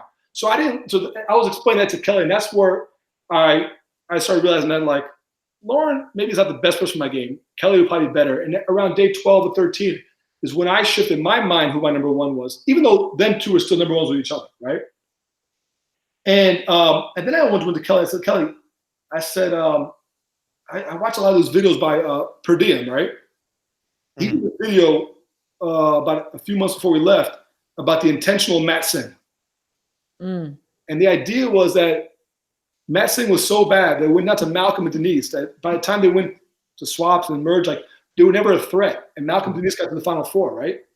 Denise won the game. And I was like, Kelly, if we go in with like 4 people, we're gonna get demolished. We probably won't go in 4. We go in 3, we're too big of a threat, we're gonna get broken up. We go with 2, they're probably not even gonna vote us out originally because there'll be somebody in that comment of like, let's use this piece. Let's use, you know what I'm saying? I'm like, I think we need to throw these next 2 challenges, right? It's on day 13. And I'm talking about it in my confessionals, and they are not fucking happy with me. They do not like throwing the confessional. And I'm like, this is intentional Matt Singh, this, that, and the other, blah, blah. And also, like, they're like, David Wright needs to go. Because I knew the longer David Wright is in the game, the more it's going to put me on the outs. Because David is really, really good at being like really nice to people and very agreeable. Yeah. He does it in all his seasons, or in both his seasons, he's done it. You see the same moves. Which is a skill set because Survivor is a very stressful game. So, like, you know, I always joke that, like, you know, people be like, I love ketchup on hot dogs. David Wright, like, I love ketchup on hot dogs. You know, 4 days later at the merge, you know, it sucks on hot dogs, ketchup. I hate ketchup on hot dogs. You always agree. Like, I point out to Kelly, and she saw, like, you always agree with everybody. But that's a tactic, and that's a game move, and I respect that. And ketchup belongs on hot dogs, for what it's worth. But, I mean, I love mustard, too. Oh, yeah, it's got to be both. Got to be both. So I thought the longer he said the game was the worse. So then I kind of, like, got off the Lauren idea, and, like, we got to take David out. And I went to Kelly before the challenge, like, are we doing this Matt Singh? And I think she was kind of feeling it. So we talked about it for a while, and then we decided not to do it. So we went into that challenge on day 13, deciding not. And then you almost had the worst challenge performance of all time if one team could just figure out how to solve a puzzle. Which, by the way, I want you to know, Julia Carter and Ron Clark are saying, when are you going to get to the good parts? Because they haven't come up in this story yet. I think they're getting real annoyed. It's currently 10:20. We're not at the merge yet. We're not at the merge. Buckle up. Well, the good. That's another perfect example of the edit. Like, it took me a while, but I did get the fucking buoy on the first. Like, I didn't have to swim back. Like, I got the buoy. And then Lauren, like a champ, went back and got the second buoy. So, all this, listen, I am probably one of the worst ever individual challenge performers of all time. But in team challenges, I am not good, but I am not fucking bad either. Like, I literally did, like, I carried the piece. Like, I got the fucking buoy for my team. I did, but I was put in a lot of hero roles that I wasn't cut out to be put in, like the sandbags. So, so we end up somehow winning that fucking. We end up not losing that challenge, right? And it's the only puzzle we solved because we got like combo was like 10 feet. You're standing right next to him, yeah. We saw two of the pieces before they covered it up, so we know what 2 pieces were. So Kelly and David figured out how the other 2 pieces go. There's only 4 pieces in the puzzle, right? And we won that. We not lost that challenge. Yeah, that's all that mattered. And then we participated. So are you going to take credit for the Aubrey blind side, or are we moving on past that? We're moving past that. We're going to go right to day 15. That was all you. Yeah. Sandbags, day 15. This is what I like. This is what I'm here for. Give this is what they want. Because for a man to have a New York Mets tattoo on his arm. Yeah, right here. Right there. Here it goes. And then come out throwing sandbags. Like, I mean, you didn't have the elbow up high enough. You didn't have anything on. I mean, that beanbag, that sandbag, whatever it is, that might not have gotten more than 5 feet off the ground. Yeah. So I think we fucked up all parts of that challenge. And the first thing I did, and watch, because you can't watch back what they did. I think Eric and Gavin did that challenge brilliantly. They use their legs, not their arms. So part of that challenge is you got to toss 100 sandbags from like one box to the other box. And you got 2 people tossing and 2 people catching. So we thought like, okay, me and Lauren have the strongest arms. We're going to throw them as close to Kelly and David. And Kelly and David would pick them up and put them in the box. But by doing that, I think you're burning out your fucking arms, right? Like literally throwing 100 across that. And I realized that what Eric and Gavin did is so much smarter. They were like running around, and like Vic and Wendy weren't throwing as far, but they're like running around but they're like catching with their legs and then like running back and putting it in. You know what I'm saying? And they're saving the arms there. And I'm fucking dying. I'm like dying on Lesser Beach. I'm literally dying. I lost 31.5 pounds this game. And I'm dying a slow death of no food on Lesser Beach. And we had this huge hill. So anybody that played David vs. Goliath, the David Beach, the Davids know. So my man Carl knows how terrible that beach is at Lesser. And I, like my leg, everything's done. And I must have thrown like over 50 sandbags that day. They definitely highlighted some of my best throws, right? I mean, they were good. I mean, you were getting pretty highlights. close. Like if that thing, you were like the person who has like the 10-foot basket and then the person who has the little tykes basket, you were aiming for the little tykes. And you would have made them if they were little tykes. Honestly, if my throw was just 4 feet to the right and 11 feet higher, it would have hit the target every time. You would have won. You would have won, right? Yeah. But instead, we lost. So we lost Danishes and coffee, right? Which is really cool because I mean, I love how like that's like one of the biggest things pointed out in my game of why the game is terrible. And it's like, well, yes, I am horrific at throwing sandbags. But what did that really mean in the big scheme? I guess that we lost coffee and Danishes. So I would have loved some Danishes. I am going to call the Los Angeles Dodgers though and pick you to throw out the first pitch. I am going to have that too. It's not happening. Oh yeah. Just maybe cover it up. Dude, I'm sure you saw there was just the worst first pitch of all time. I forget where it was. That where she nailed the camera guy. I mean, she made 50 Cent look like Noah Syndergaard, you know? Yeah. So you can't be worse than that. Can I? I don't know. I mean, that's a flaming take. Yeah, I probably don't know. I don't know. I will say that baseballs and sandbags are not the same thing. I mean, true. Very different. True. So can we get to this what is it? What's the next challenge then before we go to the double tribal? is the one where like Joe shows me how good of a challenge competitor it is. Somebody asked me the other day on Reddit, they said, who's better all time, Ozzy or Joe? I've never seen Ozzy. Okay. Mhm. To me, I think you can make an argument. Those are the two best challenge people at everything. If it's a water, I'll take Ozzy over anybody in water. Mhm. Joe's great in the water, but like even in our season, I'll take Chris in the water. But it comes to overall, I mean, that man Joe can balance. He can throw. He was throwing those sandbags like a G. And he can solve fucking puzzles. He solved that puzzle so fast. I mean, David and Kelly are moving, they're doing all, I don't know what they're doing, like sliding. And I'm like, oh, we're gonna win this. I'm looking at like Lauren, like, we got this, right? And all of a sudden, like, just like immunity. I'm like, what?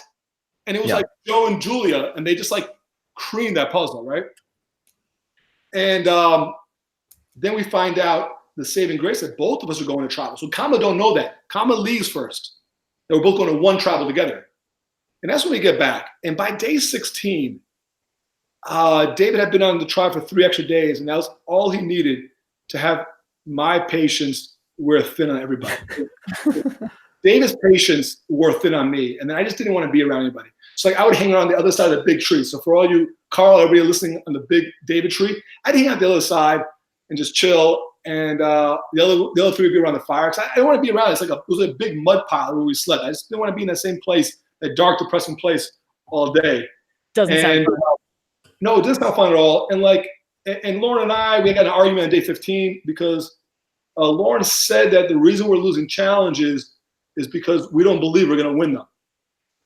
And I took offense to that because we're all annoyed. We're hungry and annoyed. And I was just like, well, I'm like, I said, my issue is that maybe we're not even keeled. Instead of going to challenge and like trying to do your best, you go in the challenge saying we're 100% going to win, and then we lose. It's like this crashing low.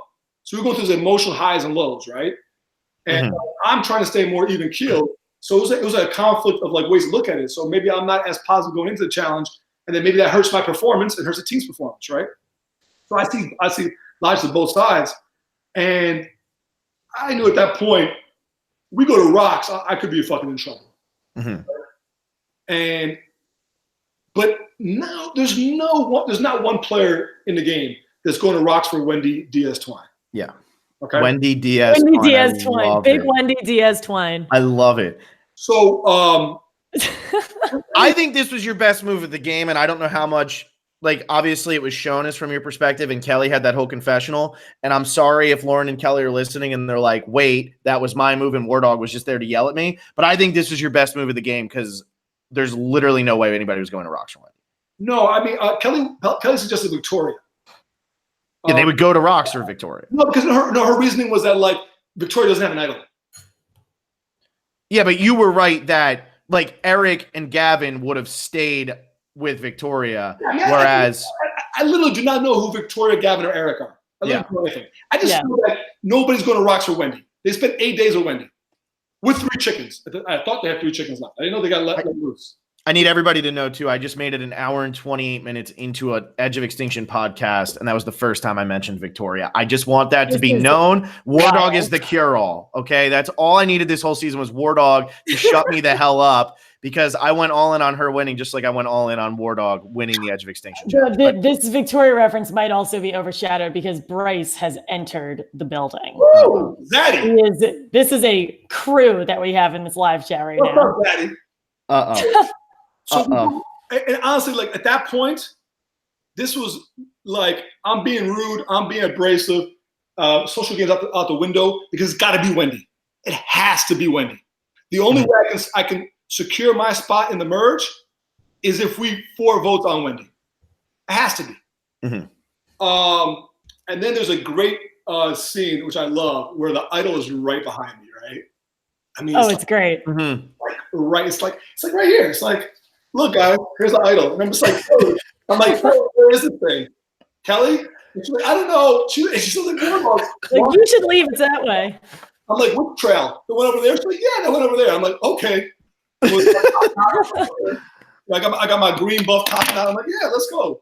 So I go, and then I remember they showed me climbing the tree. Like, oh, they're like, yeah, we're gonna go up this tree. I'm like, okay, let me try up this tree. Like, they already had the idol, right? So yeah, that was fun. That was all one episode, right? So you know, and for those who don't know at home, the different producers they produce different episodes. So I'm gonna find out. I try to find out at the after party, but Ryan wouldn't tell me. I was like, who produced the worst cocktail party ever? That had a field day with the Wardog. All right, it was from dropping Lauren to the sandbags to like hiding the bolo, hiding the buoy, to me looking like a fool with Idol. Everybody telling me how I'm lazy. I don't want to fish. I got to dry my feet. Like field day with the Wardog, and I'm here for it because everybody deserves one of those. You know. Mm-hmm. Are we back in?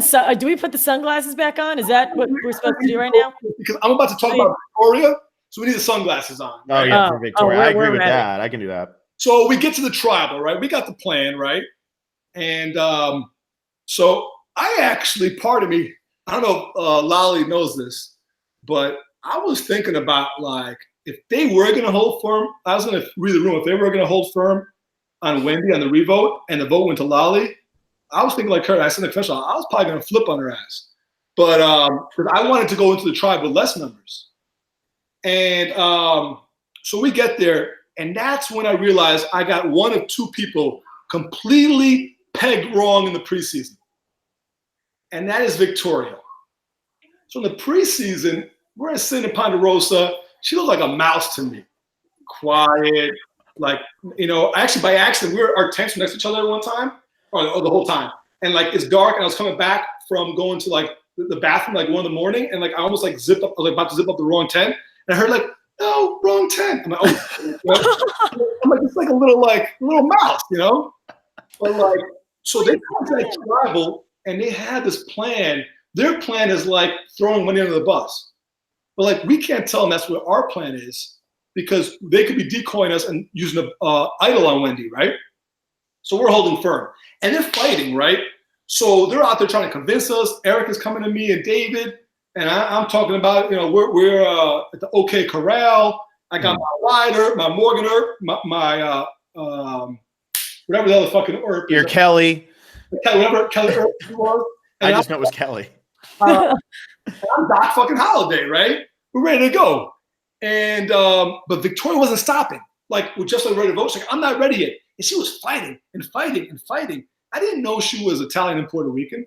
I didn't know she was from the Bronx. I thought she was some yuppie from like, I don't know, from some like, I don't know, nice upper, you know, rich area. You know what I'm saying? Like, I don't know, maybe she was from like Minnesota or something. I have no idea. I thought she was some Irish girl or whatever.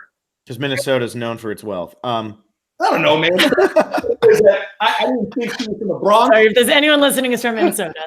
I mean, I love you Sunday, but like, I don't think that you would disagree when Wardog says some rich place in the first place he says is Minnesota. Yeah. Minnesota once, man. We don't really know. I mean, it could be some nice suburb of St. Paul, right? Oh my God. But she was fighting, and I'm just like, I remember going back, you know, after the vote happened, after we did the first vote, Gavin looks to me and he nods like this. And once he nodded, that meant like their weapons are withdrawn and they're all going to vote Wendy. Mm-hmm. So at that point, I'm like, I can't flip my vote, right? So I'm like, fuck, well, might as well just keep Lauren. That's what I was thinking on my side. Sorry, Lolly. And so we voted her out. And I remember going back to camp thinking like, man, that Victoria, she's like tough. Like I had her pegged wrong. This girl's a gamer. And they also promised us, they gave us like this sob story, Eric, Victoria, and Gavin, that Aubrey was part of this power alliance with the other common people, and that they had made a deal before that they would take turns with rewards because Mount always got the second place, like the smaller reward. Mm-hmm. And they were afraid, and they knew that Ron and Julia and Julie and everybody else was working with Kelly and was working with Aubrey and Joe, and they're alone. But if the seven of us get together, we have the numbers of the merge. The whole story, right? So we get back, and like Lauren and I are arguing because at that point Lauren and I just argued a lot, and she's like, I'm like, because I said something like, I don't know if I believe them, and then she's like, there you go again, being negative, like, you know, this is happening. We have an alliance. Like, why can't you enjoy it? And I'm saying, look, I'm happy. We survived. We're probably merging tomorrow. Let's just be cautiously optimistic. Let's just see where this goes. Do we ever even get an alliance talk?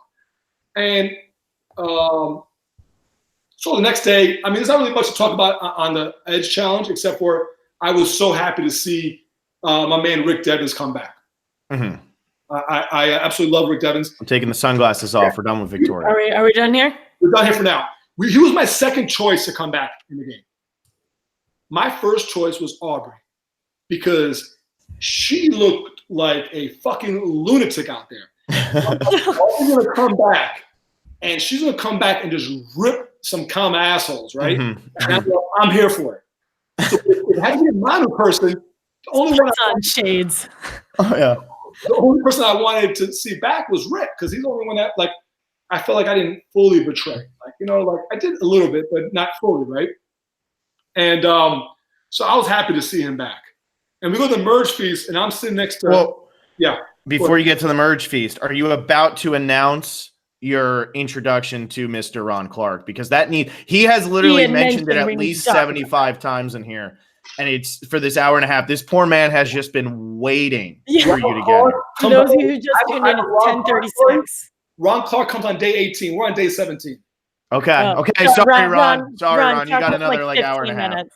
We'll DM you. 10:36. We are here for the merge feast. Yeah, Ron, go check your DMs. We'll DM you when it's time. Give me 1 second here. Oh, see ya. All right.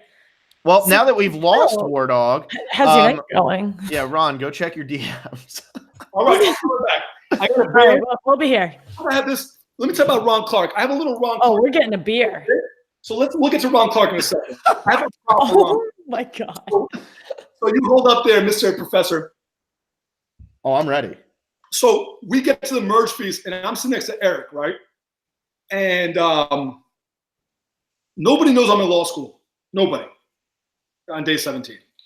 And I'm talking to Eric, and Eric is telling me how his brother was in the military. And then his brother went to law school.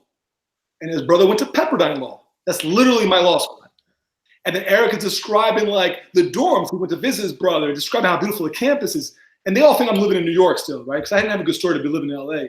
And I'm just sitting there laughing. I know the cameramen are probably laughing too, because we talk about this in confessionals. And I'm thinking to myself, I know exactly which law school your brother went to. Like, I'm literally going to law school right now. And Eric seemed very nice in person. And we're at the merge feast, and I'm sitting next to Rick and Eric, and I'm just so happy to be next to Rick. We're like hugging, whatever, we're just chilling. And I know I mentioned to Rick the other day, Rick did already a podcast, which everything he said I thought was 100%, at least my perception, on point. The only thing I question a little bit is what happened between day 17 and 19. And even then, I'm not sure what he said was right or wrong, because I think all of our perceptions are jacked up about what happened that day. Mm-hmm. And I saw the merge as new life. I was wearing thin on my Lesu partners. And I was like, this merge opportunity to just lay the F low. There's all these other targets walking around and just chill. That's why I think that merge episode, I think, is the only episode I'm in the before Edge where I get no confessionals. I'm literally not doing anything, right? And Eric has even said afterward that he thought I wasn't playing. He's like, they all thought I was like, oh, he's easy. We can save Wardog for later, because like everybody, the merge is done, the feast is done. Everybody's out there scrambling strategy. And Wardog is we're talking about sports and baseball. He's telling me the story about his time when he went to the Angels game and sat behind the home plate. And I'm just trying to develop relationships. I'm trying to get reads on people. I have 8 new people who have no idea about my game. And I'm like, this is like day 1. They all think I'm a clown, which is good. And I'm not trying to push any narrative. And I remember I was coming back. I was hanging out in the woods with Rick, Joe, and Gavin. Actually, before that, on day 17, I went to Kelly and I'm like, Kelly, here's our game plan. Joe's got to be a target. You play with Joe in Cambodia. We got to turn Joe. Mm-hmm. She laughed in my face. She said, Wardog, there's no chance of you turning Joe. I know you. I know him. It's not going to work. Mm-hmm. Like, I know your personalities. I said, Kelly, I was like all mean to her too. I was like, Kelly, why don't you shut up? Like, just don't worry about me. Like, I got this. Like, we're going to go. I'm going to talk to Joe. We're going to handle this out. We're going to find out who else on the outs. We're going to flip this game. Okay? Let me do the big boy work here, you know? And I go talk to Joe, right? And holy fuck. I mean, we spent 3 hours and we're talking about like spirituality and the system and energy and like all this stuff. It was actually an amazing conversation. I really got to know Joe well there. But as far as the game goes, like, and I just had the first big meal in like I don't know when from the Murphys. I come back and I had like it's dark out, right? I had this like pounding headache. I go to Kelly. I'm like, Kelly, I was like, it didn't work. And she's I tried and I failed. She was laughing in my face. I know, Wardog, it was never going to work. And then the next day, it was like day 10, we're in the woods. It was like me, Gavin, Joe, and Rick, and we're collecting wood. And there's this big log. And I like went to go carry this like big like stump. And actually ended up actually sitting on it. We actually use it as like a way to sit for the bench. We actually never burned it.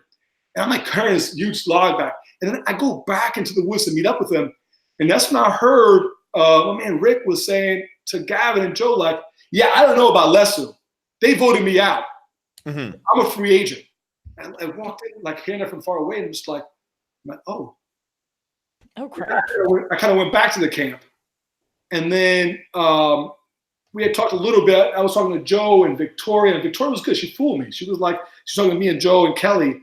And she was like, so what's up with you guys? Like, we need to form an alliance here, right? Because the whole like talk with like Gavin and Eric and Victoria, they never approached us about this fake alliance. And I'm like, yeah, like I'm like, let's get 7. And I'm like, and she goes to me, goes, well, who are you tight with, Wardog? And I'm like, me with my diary of the mouth, I'm like, oh, I'm like super tight with Kelly and Lauren. Like this mother effer running his mouth, right? And then and I'm like, what about like Joe and this and the other? I'm like, let's do something. Let's pick some numbers up. And she goes, oh, she gave me like half. She's like, I'm tight with Julia. Like, you know, maybe Joe, aren't you tight with Aurora? That's 7. And I'm like, oh, okay, this could work, you know, temporarily. And then walks away, and Joe goes, I don't know, man.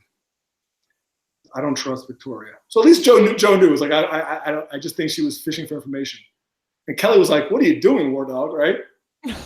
And then, Kelly was working with, Kelly and Lauren were working with, they were like working in with those comma girls, and they were trying to work something, trying to get in there. Meanwhile, I'm like, oh, let me go approach Ron Clark, right? Well, we didn't know his last name, right? Nobody knew he was famous. Another great first name, last name. Oh, amazing. To me, he's Ron Clark of the Ron Clark Academy. The author of the 55 Essentials. So I'm like, so I go to Ron, we're on the beach. I'm like, Ron, man, this is day 18. We've been tribe mates for a day. Me and the famous Ron Clark have been tribe mates for a day. I'm like, Ron, like we should like get a chance to talk. And he goes, absolutely, Wardog. He's like, yeah, Lloyd, his family's from New York. He's like, I go there all the time. So yeah, we'll get a chance and we'll get a talk and we'll have a good time in New York. His brother, like, shut me down. Talk to you in a couple months. I talked to you in a few months. Like, I'm playing Survivor now, man. I mean, I don't even know your husband, Lloyd. You know, like, I don't care about his family right now. I'm trying to play the game, right? And I got stonewalled by Julie too. Like 10 minutes later, I had like a 10-minute conversation with her, and she literally kept the conversation on family, on this and that. And I'm like, okay, these two are stonewalling me, right? So I'm like, let me just go hide. And I went to go hide. And like literally like socially hide. And then Kelly was like my intermediary with the comma people, and she's like, okay, the plan is we're gonna split the vote on David and Devins, but Devins gonna get the most votes. And I'm like, I don't think that's the right idea. I think we should do David. Like at this point, David knows I've been gunning for him. Like, I can't let David get too far in this game. I go, David. And she's like, no, I think, well, they kind of want to do Devins. I'm like, why do they want to do Devins, right? And I guess, I don't know exactly the conversation they had in place. I remember mentioning to like Julia and somebody else, I'm like, hey, maybe we should do like Devins, not David, right? So I put up 2 fights on it. They're like a very weak fight. And they're like, no, I think, well, we'll think about it, Wardog. At that point, I'm just like, well, what are we going to do here? Like, I have no capital here with these people. Mm-hmm. What do you want to do? And obviously, they were planning a move on Joe, right? I don't know about this. Like, this is the only tribal I'm at besides my last one. I have no idea what's going on, right? Even my last one, I have some idea. But like this one, I have no idea what's going on. And I'm like, okay. And I only remember 3 confessionals, the voting confessionals. I remember the first one was the Chris one. Because I said, Chris, remember we made that non-aggression pact about looking each other's back? I was like, I lied. So I remember that one. And the second one, I remember this one so clearly. So the way the plan was told to us, which obviously was a lie, was that me, Kelly, and Lauren were going to be voting David, but Devins was going to get the most votes. Okay? So I went to the confessional like this. chugs beer. I said, I had a David out, and I said, I remember I said the whole thing in third person. I said, the war dog is voting for David. The war dog wants David to go home. Mm-hmm. The war dog knows David isn't going home. The war dog will not be told what to do again. And I followed that vote. And I remember going there, and I'm thinking to myself, this is it. Like, I am not playing. I can't do this. Now with these, to me, they were amateurs. They hadn't been through the battles that we had gone through on Mano and Lesu. They're like tribal amateurs, and they're out there telling me what to do. I had enough. I kind of went, I was like, I'm playing my game now. Like, I did the hiding. I'm playing my game. And I remember saying that confessional. I remember one of the producers was like, yeah, I heard your confessional. Like, they're like not impressed. And I'm like, well, listen, that's how I feel. Like, I need to like take the game under my own hands. And I just started working Gavin. And to me, that was my favorite move was the Eric vote. Mm-hmm. That to me was because it was literally it was like old school Survivor in a sense where there hasn't been those many like real alliance fractures and flips, especially in the last like 15, 20 seasons that didn't involve some type of advantage. Mm-hmm. Right? Like that was a lot of time spent at the office too, if I'm remembering the episode correctly. I would spend so my strategy was like I would literally go down to the beach. And by then I could get away with not doing chores, right? Because there's like 12 of us, right? So I go down the beach, right? I just hang out. And first off, the Fiji is so beautiful, right? So I'd hang out in the office. And sometimes I would spend hours on end in the office and nobody would come to me. Just sit by yourself. Sit by yourself. The camera crew was always, one crew was always around because they knew like, this is where the Wardog used to work from Manu days, right? But I would sit there and I would think. And I would think and I would think and I would think. At night I would think. So I had game plans for everybody that would come to me. So when somebody came to me, I had them.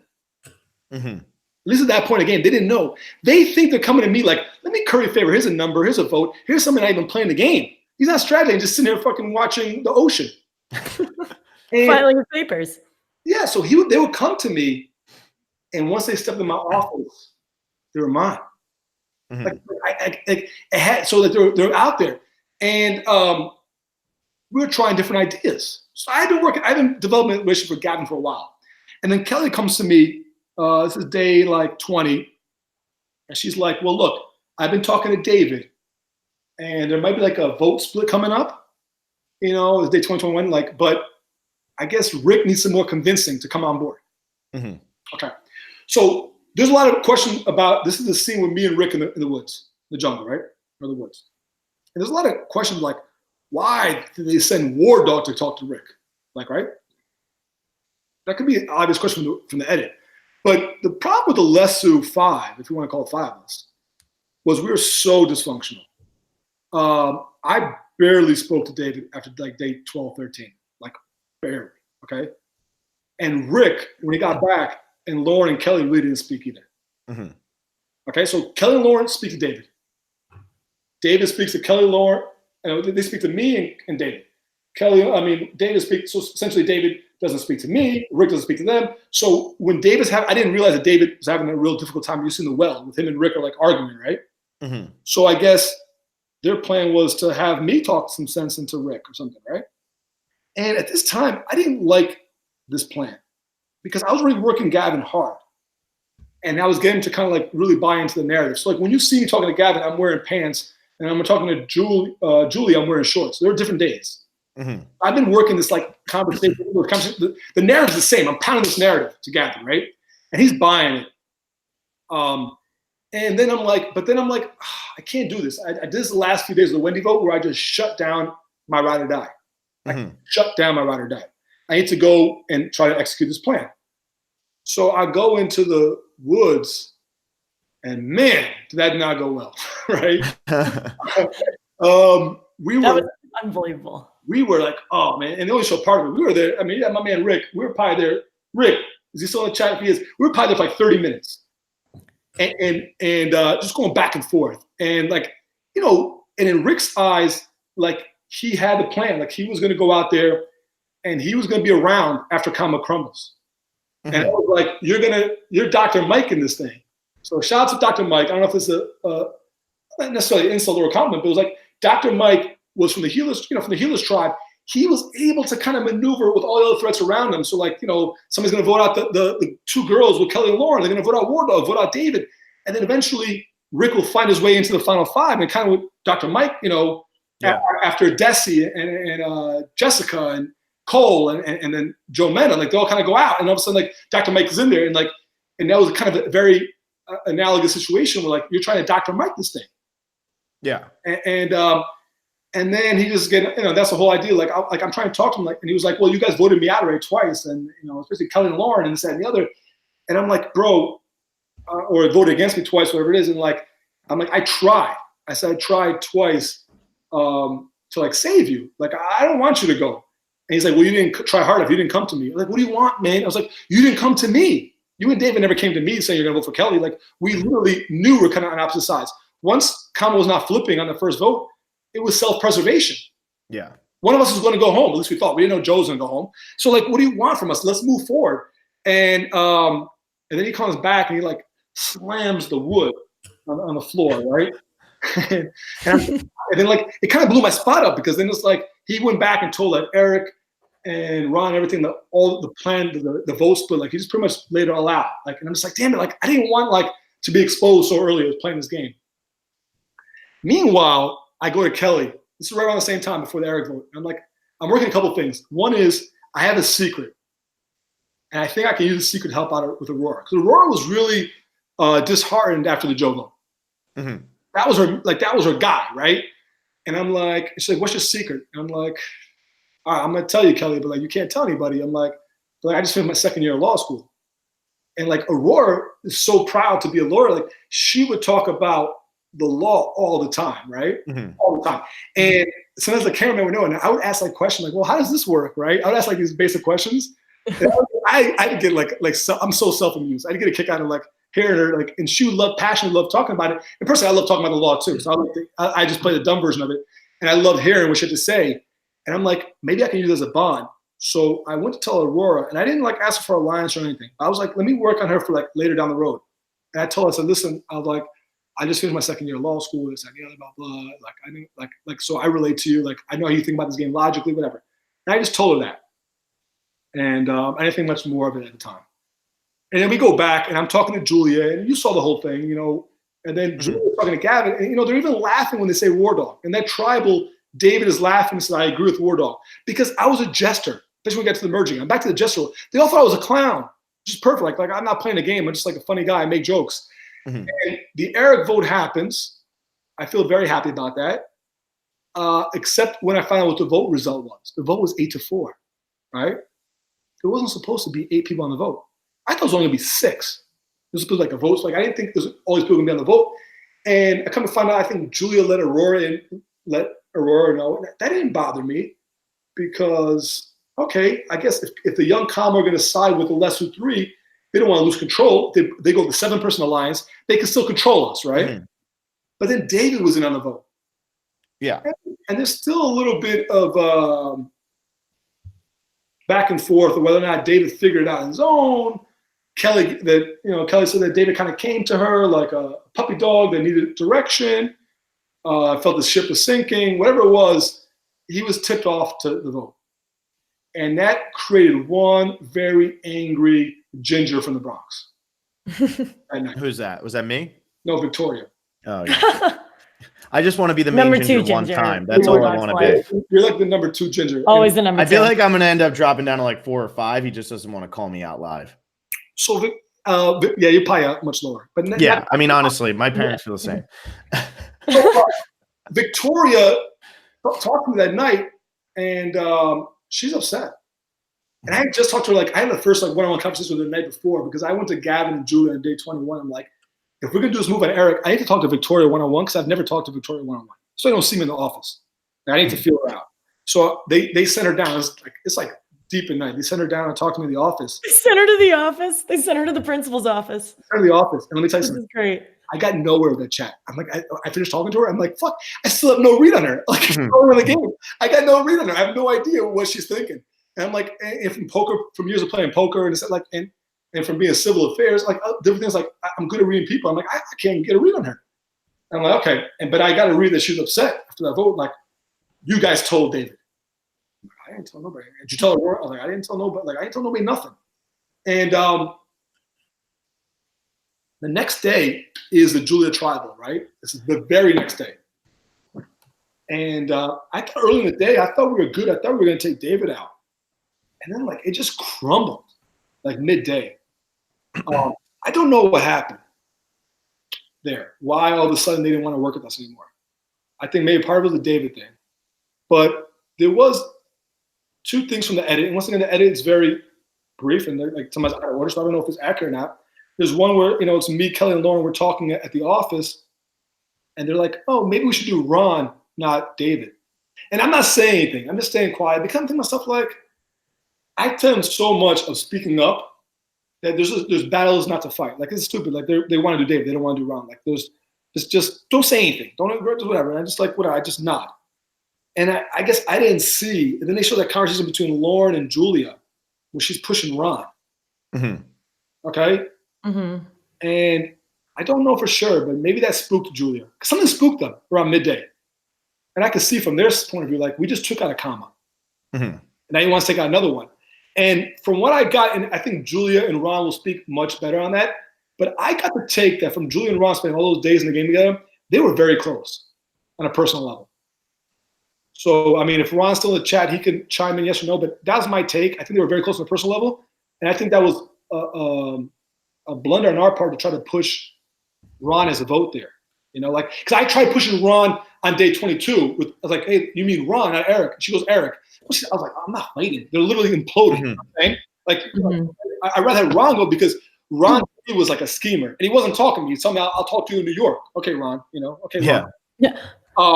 So I guess something happened because we noticed all of a sudden we're like, we get back and like, remember me and Kelly confront Victoria, and Victoria's like, yeah, the plan is like, it's David or Ron, right? I'm like, David or Ron? Like, didn't we say it was David?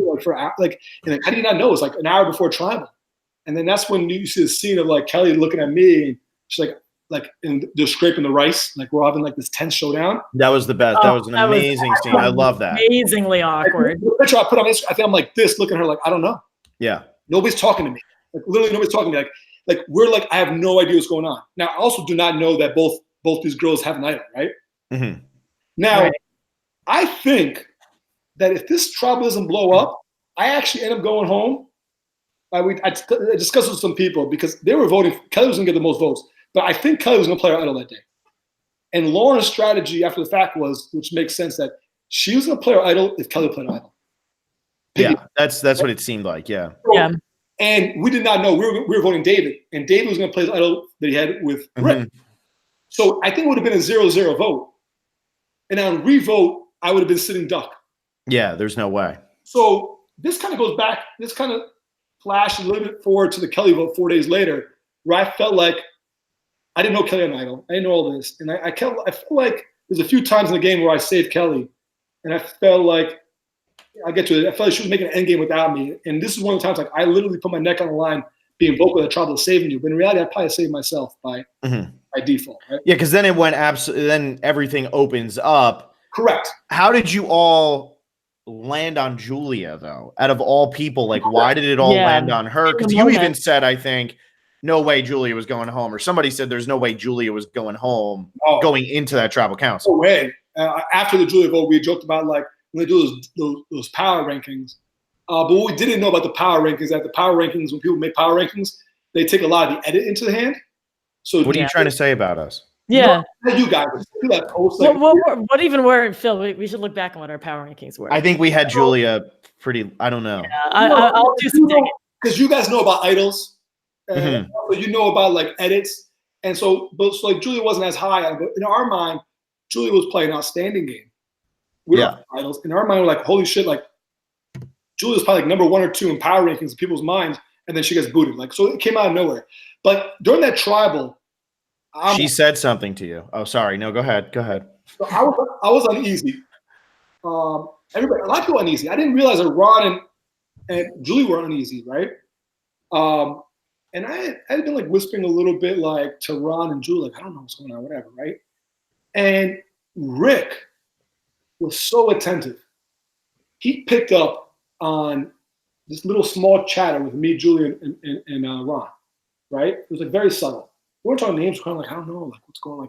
Like, I was playing like, I don't know, like, and I could sense, and he could sense there was like, and I guess I didn't know that Rick and David didn't get, like nobody got marching orders supposedly before trial, right? Everybody's like, no, what was going on. And Rick does a thing where like, I'm not paying attention to what's going on in tribal until Rick is like, well, I count 7 of us. He's like counting them out, right? Yeah.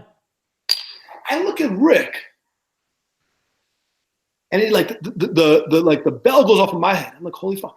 And look at him, and he kind of gives like this nod, like he's with me. Like, and meanwhile, this is like 2 days after he's throwing wood all over the floor. You know what I'm saying? Yeah. And I'm like, holy shit! And then I just break open to like, okay, what do you guys want to do? And I just start talking out loud. And it becomes a man. I'm like, what do you want to do? We want to do Aurora? Because Aurora's the one that kind of blew up that track. Mm-hmm. Yeah. What was it that she said? I forget exactly what she said, but I remember it was the line, and then she gave it away or something. Yeah, but she says so many things, and that's when I started whispering. Like, and it was like I was like looking at like that's when I started talking to Julia and Ron, and then I just started doing it out loud, like, let's do Aurora. And Julie was like, Julia. And at first I'm like, no, like, because honestly, like me and Julia, we just connected really well. Maybe like Julia and Ron, you know what I'm saying? Like we connected really well. Like, I mean, I did give Aurora my secret at the time. I didn't know, but by this time she actually released it that day to everybody in Kama. But they didn't tell me yet. So everybody knows I'm a fucking liar that gets and much smarter than I let on. Because they thought I told them I was like moving company or somewhere. I don't know what dumb shit I said. So, and I was living in New York. Now they all knew I was in LA, whatever. So they knew. I didn't know. I didn't know they knew. But like, and then I was like, even like, what about Victoria? Right? And they're like, I remember Victoria heard that. She's like, shut up, Ward. Like, not shut up, Ward, but she like said something else like, don't give her Julia's line. I think it was, she and Ron, I think it was Ron said, what about Victoria? And she jumped down his throat. It was awesome. I said that too. Like that was the longest tribal. That was longer than Reeves. And like, but Julie was only going with Julia. And then Ron didn't want to do it.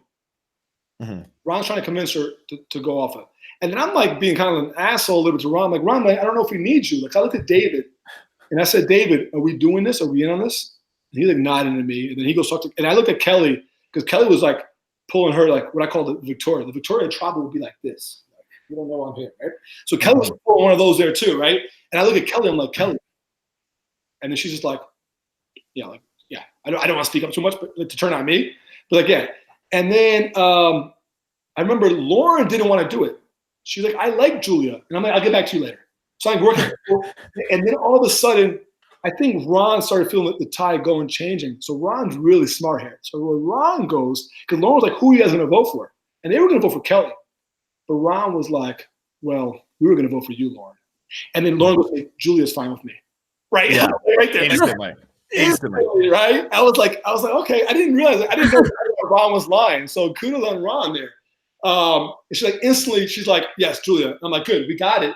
And then we have 7. And then, but Ron is like still holding back, right? You know, like Gavin comes to me. He's got his necklace. I Friday he was there. He's like, hey, Ward. He's like, hey, Wardog. Like, what do you mean? We're working together. I'm like, Gavin. I said, Gavin, do me a favor. Go back to that. Just go over there, like. You sit there with your immunity necklace and sit in the damn corner. Go back, walk back over there, right? And then he did hang around. You know, I'm just busting his chops. But like, Ron was kind of like, well, you got to take care of us afterwards. I'm like, yeah, man. And I'm thinking to myself, it doesn't matter. Like, we get back to the beach. Like, you know, you got Kelly, you got David and Devin because they were tight. You know what I'm saying with Ron. Mm-hmm. Like things that happen. Like, and he's like, no, you need to make like something with like you need to take care of me. So this ends up being a brutal mistake in my game. My game would have gone much better if I just stayed in the shadows working from the bottom. I could have made a big good thing, but but he's like, no, we got to make it. So we're essentially forming an alliance at Tribal, out in the open. And then we decided, okay, we're going to get together the first thing on the beach. We're talking at the Tribal. And the Tribal was like, it was like understood. At this point, it was going to be Julia. Everybody's saying Julia out loud. We're like counting the votes, right? Yeah. The shut up war dog thing. So I don't think like they show it while we're all sitting down, but I think it was said while I was talking to Ron, because I was told afterwards everybody said it. And it was, shut up, Wardog. Now you decided to start playing the game? Like now? You don't do anything but sit at the office. They knew it was called the office. Sit at the damn office. And now you want to start playing the game?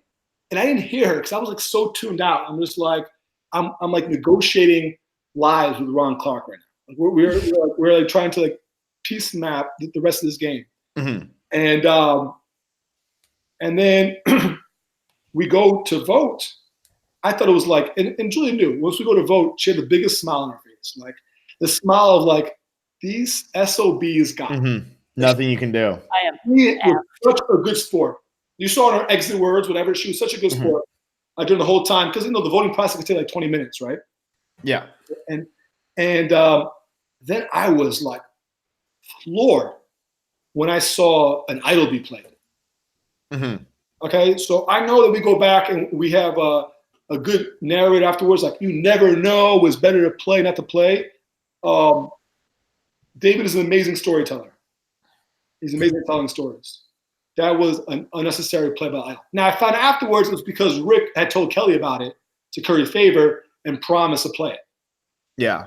Okay. Yeah, because even as that was going on, when David stands up to play it or however it goes down, I just was like, why is this happening? We just saw the entire vote play out. Correct. At the tribal council. Like, there's no way at that point David's thinking, wow, I'm definitely in trouble tonight. Like, there's just no way that he was thinking that. Even after I think somebody said, who are you voting for? And it was like, you. And he was like, oh, well, thanks for that. Now we know. But it was like, you don't need to play that idol, which I thought was crazy. Because, like, especially for a second timer, I was like, damn, David, that was like you had an idol there. And obviously I was a big David fan his first time, and I was rooting for him the second time. I was like, damn, I can't believe he just played that. Now David is in a lot of trouble because he's got literally no defense. Mm-hmm. I think that, I'm with you. That was the night we met. That was my only time I did like a semi-public watch party that Julia did. And I mean, that was when you and Hannah met. That's when me and Hannah met, yeah. And a bunch of other people, Natalie Napalm and Kara and Alec and PG and Abby Maria and Max Dawson and Tyler and Anthony Robinson. Shout out Fiji original. Robinson. Oh my gosh, Anthony Robinson was there? Anthony Robinson was there. I know one or two people. I met Christina Cha late at night, Eliza Orleans. So it was a great night. Anyway, so we get back and me and Ron are deciding the fate. And I'm like, Ron, all right, fine. You and Julie come with the lesser three. And then we're like, well, we need a sixth person. So I was like, I trust Gavin. And I did trust Gavin. Gavin was my boy. So there we go. We had six. And that was the alliance of six. The one that Randy Bailey infamously called during the episode that it probably won't last the end of the episode. And he was right. Because it was it was like dubbed Wardog's Alliance of Six. It was literally the name. Like it was such a shitty alliance, right? What I always find so funny in these situations, because this happens in so many seasons, and we love The Godfather and we talk to him all the time, but it always seems like once a group starts to get power, it all just falls apart in some way. And it was you guys. I know that it wasn't really a less 5 because was Rick really there? Was he really not? But like you have even numbers for the first time in the game since day one. It's 5-5, and the next three people to go home are David Kelly and the Wardog. Yeah, but you think that we're not. So that's what like literally. I don't. Talk it wasn't that simple. I don't talk to Rick. So like we're literally not a unit, and like I was saying on Travels, they didn't show, but I was like they all of a sudden aired the part where I said David is my nemesis. Like I don't know where that episode, right? Mm-hmm. But like I would say during Tribals, like during the Joe Tribal and the Eric Tribal, like I want David right out of this game, like because even though like. Especially during the Eric, it was more of a diversion, but like it was true. Like and that's when he's laughing. Like I can't believe this. I actually agree with Wardog here when I was talking about the thing, right? Because it was known. The whole tribe knew that we were against each other, and like listen, there would been you see some confessionals too, like with Kelly that I don't think Kelly would have ever really turned on me, but she also will give me enough rope to choke on myself on the mustard thing. You see that in the lesson, like. Wardog's gonna bury. I don't have to turn myself on Wardog. Wardog's gonna bury himself. Yeah, you know what I'm saying, and there's a lot of truth to that. So I think that I needed David out. So there was a big fight on night 24. There was a big fight between me and Kelly, and it was in front of Ron, unfortunately. And I think that turned Ron against me later on, because he was so surprised to see me and Kelly were like, yeah, I was like yelling at Kelly because I wanted David to go. They wanted Aurora to go. And I was like, I'm tired of this. Like, I was like, you've been protecting David for like 10 days now. You keep protecting, like you have a secret deal with David. And they kind of had like a little bit of like this, they had this little understanding, like almost like a me and Chris, a non-aggression pact, right? Look at each other for his returnees, which is smart because as soon as one returnee went out, the other one did, right? And it really bothered. And Kelly, I give her credit. She comes to me about 20 minutes later and like comes and we kind of like apologize to each other and hug it out. And I know it took a lot out of Kelly to do that. And she put the game first because I think Kelly was still upset at me. I was still upset at her. But she did it. She kind of like went out there and we kind of like sort of got an amends. But I think our relationship was starting to deteriorate right there, 3 days before her vote out. And Aurora comes to me and tells me she has a secret vote, an extra vote. And the whole claim now is that Aurora spilled the beans about my law school thing, and I spilled the beans about the secret vote. But like what and we had a discussion in Vegas too, but you have to tell people about the secret vote, right? No, like with the secret vote, you only need 5 people. Like you don't get 5 people together. With secret vote, with extra vote, you have 6 against 5, right? You don't get 5 together. Like, hey, listen, I got a plan. Who's voting for it? Well, the 5 of us. They're like, we're not going to Rocks. So you got to tell people like, listen, we have an extra vote. Aurora has one. So all we need is me, you, and 2 other people, and we can vote out David. You know what I'm saying? Yeah. So that was the thing, right? And I was deathly afraid because here's the thing.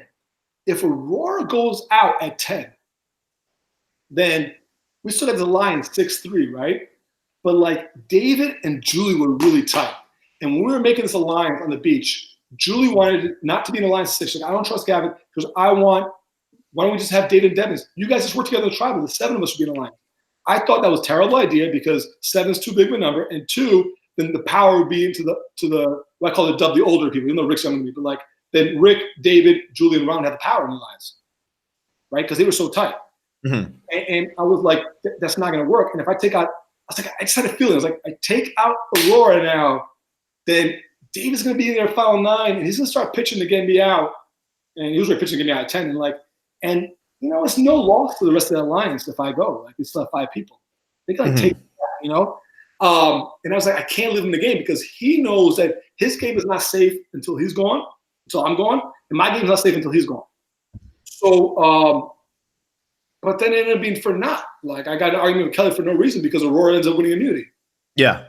And then David goes, why was there – so to get to the David vote, why was there so much animosity towards David at this vote when he's making that one pitch of loyalty is my game and all that? You all jumped down his throat very hard, and I don't think that the edit really portrayed that you guys would jump down his throat that hard because it was you, Kelly, Lauren. I think even some of the comment got in there. Why was that such a big reaction? Yeah, from the viewer's perspective, it kind of not came out of nowhere, but on the day 11 on the Rick vote, they showed me talking to everybody one-on-one, right?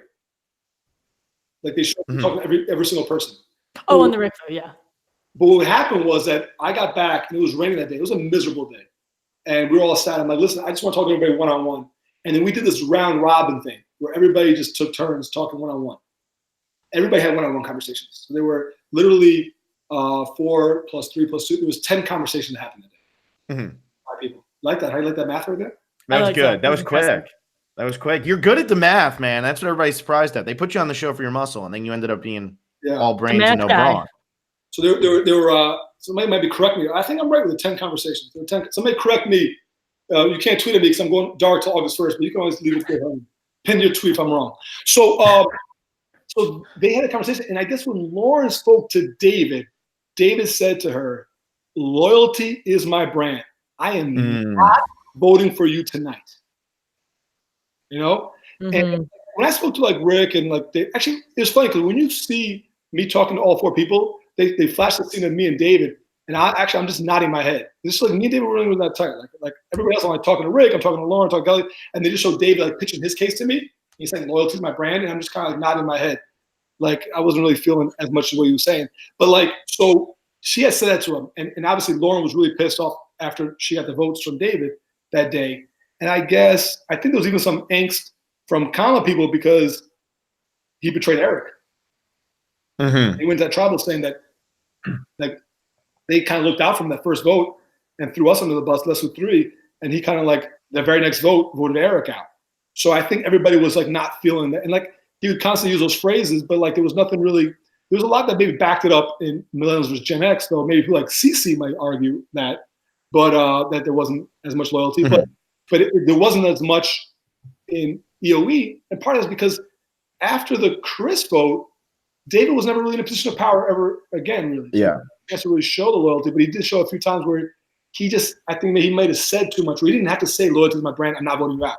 He just said, Lauren, it's a good idea. I see your reasoning. You know what I'm saying? And just like, yeah, it's one of those where if the person he's saying this to goes home, then it's not a big deal because that person went home. And that's kind of what happened for him in Millennials vs. Gen X. Whereas now in this one, every time he said it to somebody, they stayed in the game, or at least somebody who they were incredibly close with stayed in the game, who was still in more power than David was. Whereas in MVGX, he was just able to cut people down. Icing them, right? Yeah. Yeah. So that might have been the big difference there. And so we like that shtick just didn't fly. Tribal. Yeah, that makes sense. I think that's when I think going to that vote he was going out home at any point. But listen, we had just come back. That was day 25. We had just come from a day 23 tribal that turned live. So you never know. And when they say the tribals are never live, no, day 23 was as live as you can get. It was a live tribal. So now at that point, you never know if a tribal can go live. So that ended that. The next day, so we went tribal day 22, tribal day 23, tribal day 25. Day 23, 25 was supposed to be a double boot episode. Mm-hmm. Davis would be a double boot episode. But Julia's tribal is so crazy that it became its own episode, a one-day episode. So for timing purposes, they still did squeeze a double booted. They took out the reward challenge on day 26. Okay. I think it was the first time since the single seasons that they actually did not air a challenge. Mm-hmm. What went down? Anything good? Yes, very good. So it was 3 teams of 3. And the winning team was Gavin, Lauren, and Kelly. It was like these coconuts into this thing, and it drops these like big puzzle, 20 big puzzle pieces, and you have to like carry these pieces to this big platform and create the logo. Mm-hmm. Right? With these big blocks, right? And they killed it. They did really good. And then after, it was like a cheeseburger reward. Cheeseburger and cheesecake. Oh, it sounded great, right? And afterwards, they're like, Jeff said you could pick one person to go with you, right? And they look, and Kelly's like, it's an easy choice. Julie, right? She hadn't been eating since the merge or whatever, right? Because she didn't win the Chinese food reward. Neither did Aurora. No, Aurora did Chinese food. So she hadn't eaten since the merge. Julie drops to her knees and starts crying. To her knees. Oh my God. Wow. Looking at her like, because she was on my team, right? I'm looking at her like, did she just do that? Oh yeah, she's on her knees. And she said, oh my God, thank you so much. Like, and I'm like, holy shit. I didn't think too much of it. Whatever. We get back to camp. So ultimately, the people back at camp are the 5 people that voted out Kelly Wentworth, right? Mm-hmm. But not one mention of Kelly Wentworth. For not, Rick said maybe we talked about it, maybe that we got to make a Kelly move soon. Maybe we talked about it that night, but there was no Kelly strategizing that day. I remember being in the ocean. Ron was kind of sad. He was kind of by himself. And I was in the ocean with Victoria and Rick, and Aurora was a little bit farther away. We're all kind of bathing from that challenge. And I remember saying like to them, like to Victoria and Rick, like, just keep fighting, y'all. Because I was like, the target's Aurora. Like, Julie wants Aurora out. Like, so we can't, just don't let Aurora win immunity. And then, as this game shortens up, you never know what happens. Yeah. So let's keep fighting. Like, this game changes all the time. And we're not talking any strategy. So night 26 comes about. And Kelly comes to me because we used to talk in the morning and night. That's it, right? And that was our strategy. And we had our nighttime chat. And normally during the day, we kind of did our own things. We just debriefed twice a day. We didn't have to like, we didn't have to check each other every hour, right? And we had to check. But this time, Lauren joined the chat, right? I mean, I didn't talk strategy with Lauren in like 2 weeks. Mm-hmm. And they're doing the chat together, right? I found it a little strange, but I still don't say anything. And I'm walking away, we're done with the chat. And Lauren goes to Kelly, she goes, oh, don't forget, Kelly, you got to tell them that thing. That's not sketchy at all, right? When you're playing Survivor, tell me that thing. Yeah, now when your alliance already had a conversation without you, and now your double team have to inform you about the thing. So I'm like, oh, what's up? And like, so you know the family business coming up soon. I'm like, yeah, like I mean, I know because Julie talks about it 24 hours a day. Yeah. And she's like, well, we discussed like, for appearances, like if one of us wins, we can't take each other. Okay. And I kind of whatever. And then you go to bed. But when you go to bed on Survivor, you really don't sleep. Like I think I was getting about 2 hours a night in like 10 to 15-minute increments. It's cold. Bamboo sucks. And somebody like me with my brain, it never shuts off. And I'm like, what was that all about? So you start out leveling yourself, right? And I'm like, holy shit. If one of those two win, they're taking Julie on the reward. Julie on family visit. And they said, holy shit, Julie 7 hours ago fell to her knees crying over cheeseburgers. If they take Julie to see Mark, she is not breaking from the rest of the game. Like she wouldn't have broken from Ron on one thing. Mm-hmm. They kept her like, she's not. I said, holy shit. I said, damn, this is going to be a problem now. I said, now when we get down to 6 in the alliance, it's the boys against the girls. Mm-hmm. Right. So I was like, Ron, on day 27 in the morning, I'm like, Ron, we might have a little problem here. I said, remember that alliance we created a few days ago? Me and you created? I was like, I don't know, man. We got to see where Gavin's at because it's like, I feel like they're making a play and Julie's getting really tight, And he's like, yeah, Julie's getting really tight with them. And I think, if one of them wins the challenge and brings Julie along, that might swing it right to their favor, right? And I was like, let me reach out to Gavin. So I go to Gavin at the well. This is before the challenge. I'm like, oh, Gavin. I'm like, we get down to 6, right? I think we take out the next 3. I'm thinking me, you, and Robin have to go to Rocks. Mm. He's like, Wardog, I'm not going to Rocks. I'm like, oh. Like, okay. And I was like, okay, cool. I go back to Ron. I'm like, Ron, we are on the bottom of the allowance we created. On the bottom. And I said, look, I'm going to talk to Gavin later in the day. And then, so then that morning, it's like early in the morning, and then I go, they say, hey, Wardog, Rick, go get tree mail. Well, they're not going to tell you who to get tree mail, right? So we get tree mail, and you see that scene. I'm like, Rick, I think it's time to make a move on Kelly, right?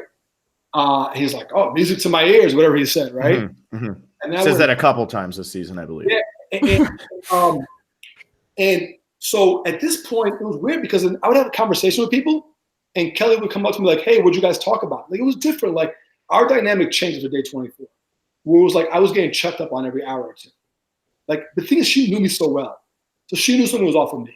I knew her so well. So it was like, she sent something off. She's a great player. And I sent something off. And like, it was like this, all of a sudden, this semi like tension being built. And so I saw Victoria at camp and I got up tree mail. I'm like, hey, Vic, here's the deal. I listen to people out. Boom, like, we gotta go take out Kelly. She's like, I'm down. And then literally, I'm walking back down. It's like, I need to get back to the beach before like they knows I'm gone, right? And I get back to the beach because it was like they were watching me. And I see Aurora just happily coming back, and they show the scene like, Aurora, talk to Victoria, me, you, Ron, Rick, Vic, we're going to take out Kelly today. She's like, okay. And that's the only 2 conversations I had with Vic and Aurora. And you were that confident, though, with just those conversations that it was going to go down? Not at all. Yeah. I go back to Ron, and I said, Ron, I got the votes lined up. It's on me and you. I'm going to go talk to Gavin one more time. And Ron's like, okay, if we don't talk, the vote's on. Ron goes, I don't want to be caught talking for the rest of the day either because it gets suspicious. So now I'm like extra, I'm flying a little bit dark here because I'm like, all these votes are lined up. So I go to Gavin at the well. I'm like, Gav, I thought about the rocks thing. I think you're right. We can't go to rocks. I think we're going to have to make a move at 7. Mm-hmm. And he's like, oh, okay, Wardog. We can maybe make a move at 7. Okay.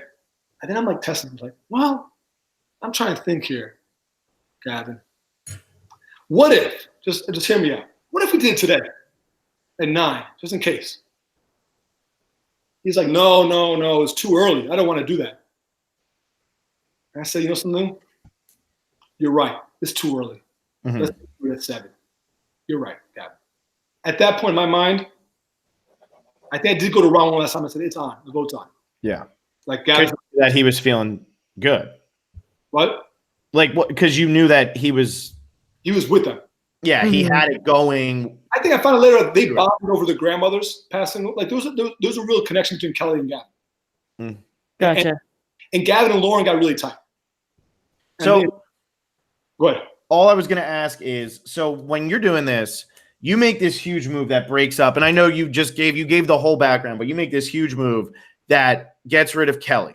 Yeah. Is there any part of you that thought that your game was going to end right after this? And did you also, was because you knew Edge of Extinction was there, were you willing to play a little bit harder than you maybe would have played had Edge of Extinction not been there?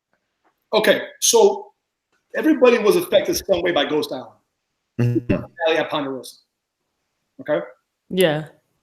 The most obvious people that were affected was they always use, what's her name? Laurel as an example. You don't want to be Laurel. Mm-hmm. Laurel never scared me, her game, because my game was never going to be Laurel's game. Mm-hmm. Right. The game that terrified me and never left my head, especially those last few days before the Kelly vote, was Sebastian. Mm-hmm. Huh. In there, it is a alliance of 5 or 6, cruising along, doing the easy votes, and then all of a sudden looking around when there's 6 people left and realize you want to make a move, there's nobody left to make a move. Or anymore. So you take out Aurora, there's 8 people left, you still need 5. But I lost Aurora. Yeah.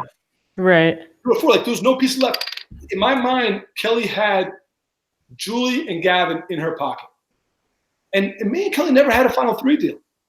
So now, there was one other move I had that was much better. Because if I take out Aurora, I think my game ends. As I said, there's 8 people left. It ends at 6 or 5, but it ends. Mm-hmm. I found out afterwards that Gavin tells Lauren about our conversation with the well, and Lauren tells Gavin, let's not say anything to Kelly until after the vote, because Gavin and Lauren both did not envision me with them in the final 3, and they were going to try to convince Kelly to take me out. I don't know if it would work, but the point is that my writing's on the wall. Whether it's 8, 7, 6, or 5, I'm done. My game ends. I take out Aurora, my game ends. I try to take out Julie. Ron never goes for it. Mm-hmm. I pitch Gavin to Victoria. Victoria flips on me in a second and goes right to Gavin. I only had 2 options. 3 options. I could have stayed with Aurora. I could have voted Kelly. Or I could have done what probably would have been the best move for me is vote out Lauren. Mm-hmm. Rick, Aurora, and Victoria would have gone for either of those 2 names, Kelly or Lauren. It didn't really matter. Okay? And I think that Kelly Ray knew that I had been angling for Lauren since day 12. She would be like, look, I would be like, I couldn't bring you in on this. It had to happen. And Kelly would have been pissed, but I think she had nowhere else to go, and Kelly would have stayed with me. I think because she's a big target too, right? And I would have kept that shield. But I also knew that, I was telling Ron, Ron was like, what happens next? I'm like, I don't know. I didn't realize until after I got back from the game, but I think it's the first time in Survivor history after only 5 merge votes, there is not a single 2-people combo that voted together all 5 times. Not a single one after that Kelly vote. That's crazy. The game was blown open, right? And that day when Rick got that advantage for the ball, they'd be like, holy shit, this guy's getting advantages from Edge? Yeah. So Rick was target number 1. At least at my perception he was. And I'm like, we're blowing this game up. And I felt like I thought I was going to start something new with Victoria. And I was like, you know something? I might go out 8th. But you know what? I have a chance to maybe, in this minefield of a game, somehow get through. I have a chance. I feel like Aurora, my game ends. I can't break those 4. Because Kelly, once she got out in power, in my view, she was playing like she was who's talking to who, and she was a queen of that alliance. And like, just get my pieces. I got an idol, get my pieces closer and closer. You know what I'm saying? And I needed to blow the game up. And I don't care about 6th or 5th place. You play Survivor to win the game.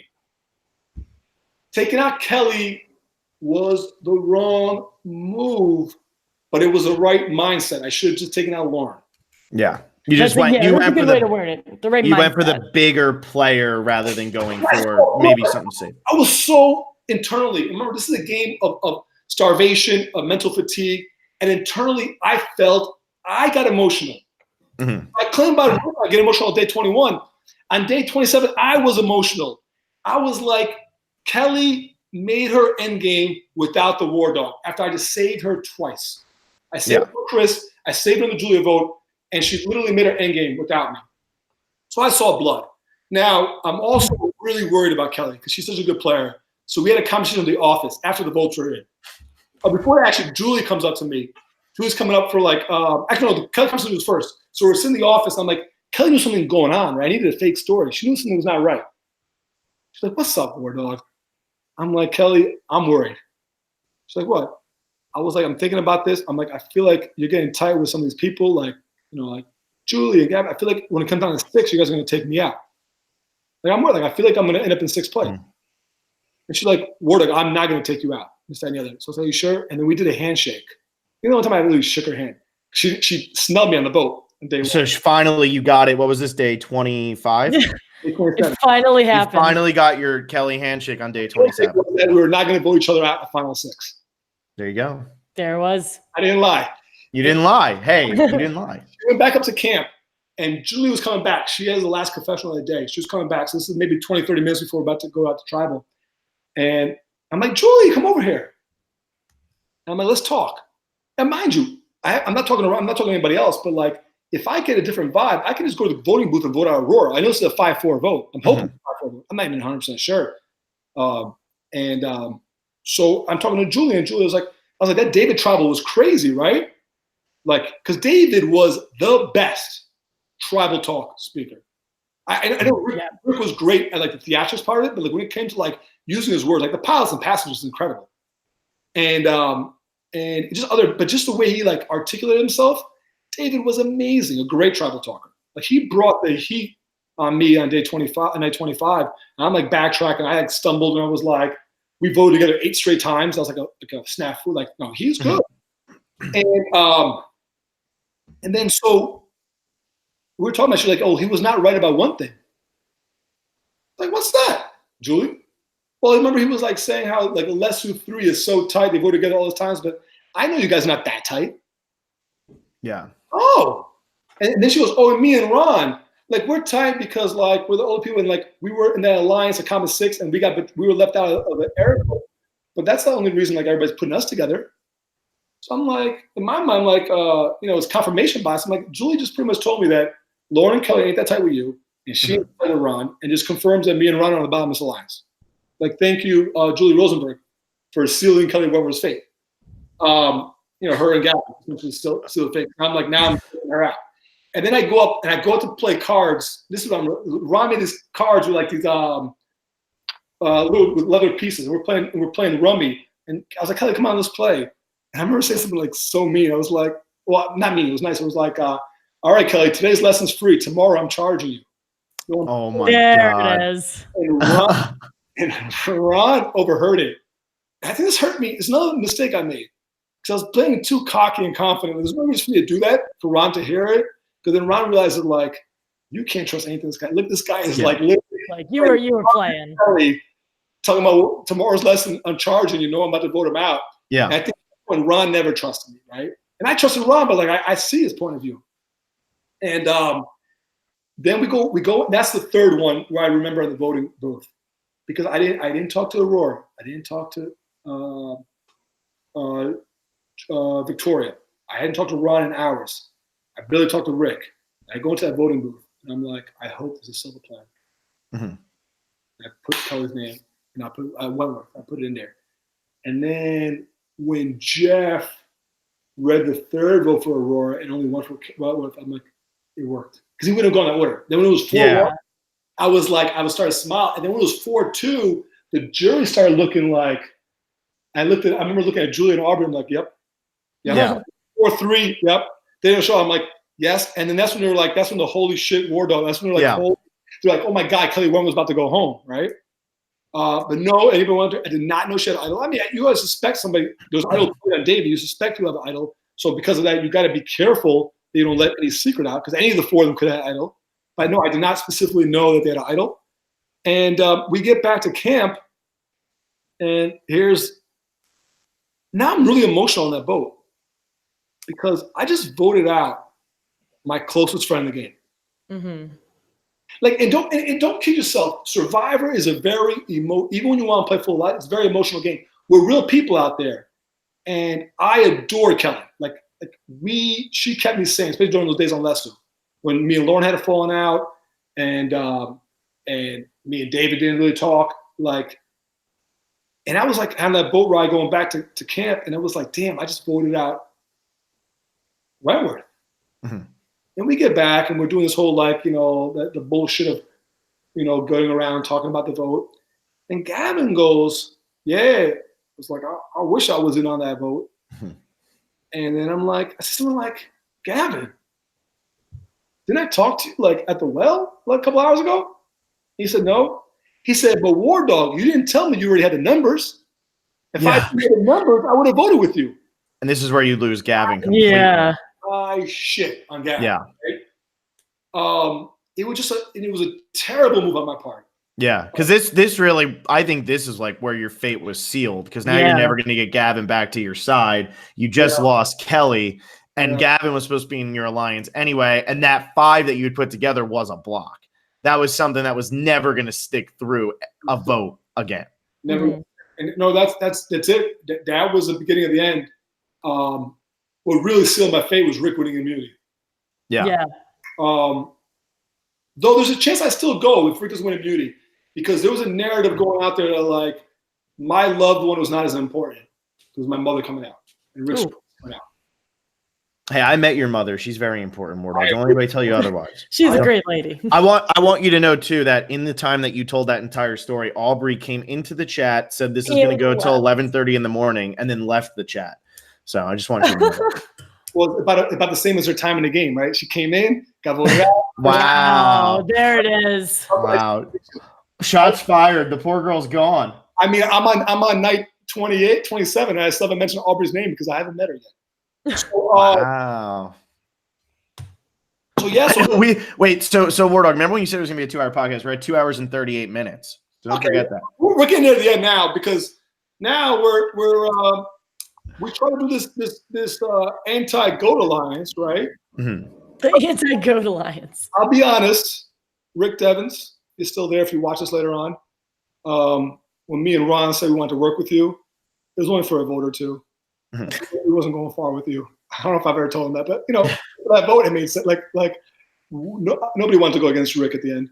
Yeah, that's a credit to him. Did you actually think that all of the women were goats or no? Not Victoria. Okay, just wanted that makes my heart feel better. Not all goats, but once again, this is a game in which it's easier to classify people. Mm-hmm. It's like a name of society. It's us against them. And if you say GOAT, everybody knows exactly what that means in terms of survival. Players, they're the GOAT. Right. So you comment we're Democrats, you're Republicans. We're Mets fans, you're Yankee fans. Whatever it is, right? Mm-hmm. People like to group. It's a very group thing. I hate group thing. Mm-hmm. I'm very against the grain. You got to go on our app. You can't go on any other podcast. It's group, right? But in that sense, that was the thing. So it was an easy narrative to push, right? Mm-hmm. And then here's where Lauren comes in, and this was I think this part of the game, I didn't see the rest of it, but I know those last videos I was in the game is where I think Lauren really shines. I think she had a lot more game than I gave her credit, and I didn't get to see it all because she was behind Kelly's shadow. And I had this conversation with Lauren. It was another blunder. I mean, so many social blunders. I was like saying something like, Lauren, you got to stick together with me because you can't win. But like, if you keep me the shield, we get to the end.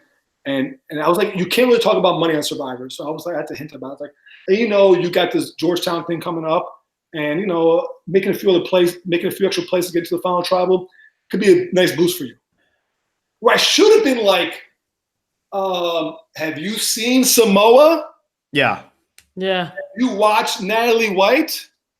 I am Russell. Yeah. You are Natalie. You got like a 50-50 shot to beat me if we get to the end. And if we stay together, we can get to the end. That's what I should have been done. But instead, I went with my stupid read and spoke to ridiculous. And I think I also, I think I really hurt her feelings there. And I feel bad because I think it's like everybody in their mind is playing a game that they think that they're winning, right? Mm-hmm. I'll do 27, 28 days without thinking you're winning the game. And I really hurt her feelings, and I delivered it so terribly. And I think after that, I lost Lauren there too. So I lost Gavin. I lost Lauren. But I don't know I lost Lauren. And Lauren comes to me and she's like, I think we can. And I was trying to push the Gavin narrative to vote Gavin out, but Victoria wasn't really feeling that because Victoria really had a good relationship with Gavin. And as you said, that block wasn't really good, right? And then the next day, I wanted to pick Victoria on the reward challenge, but me and Victoria, we drew the captain's rocks. Mm. Then we did 5 straight rock, paper, scissors where we tied, which I don't know what the odds are, but it's like 3 times. Tied, there we go. Wardog with those odds again. That's what we're here for, is the math. And so we did like 5 times before we broke the tie, and then she won. So we drafted our teams.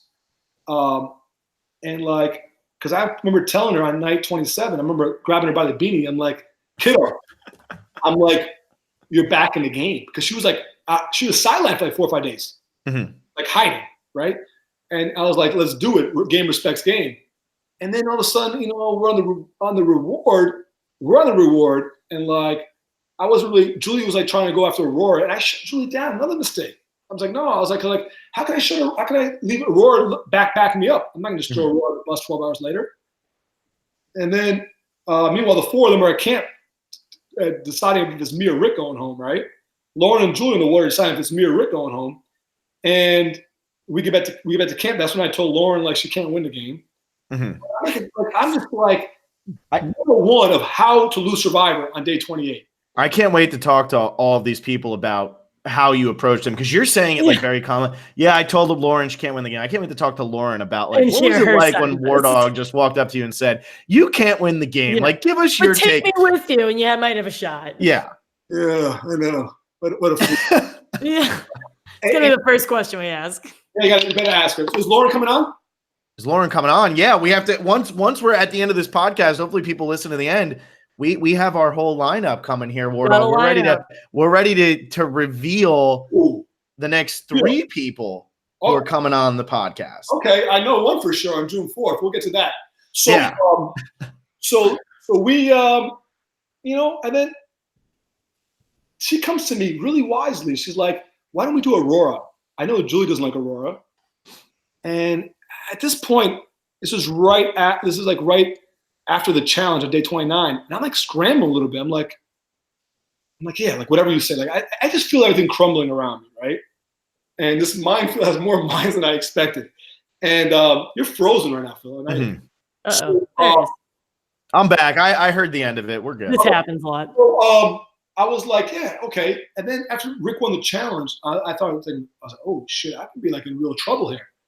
And this show comes, I go to the I call them the Culpepper rocks.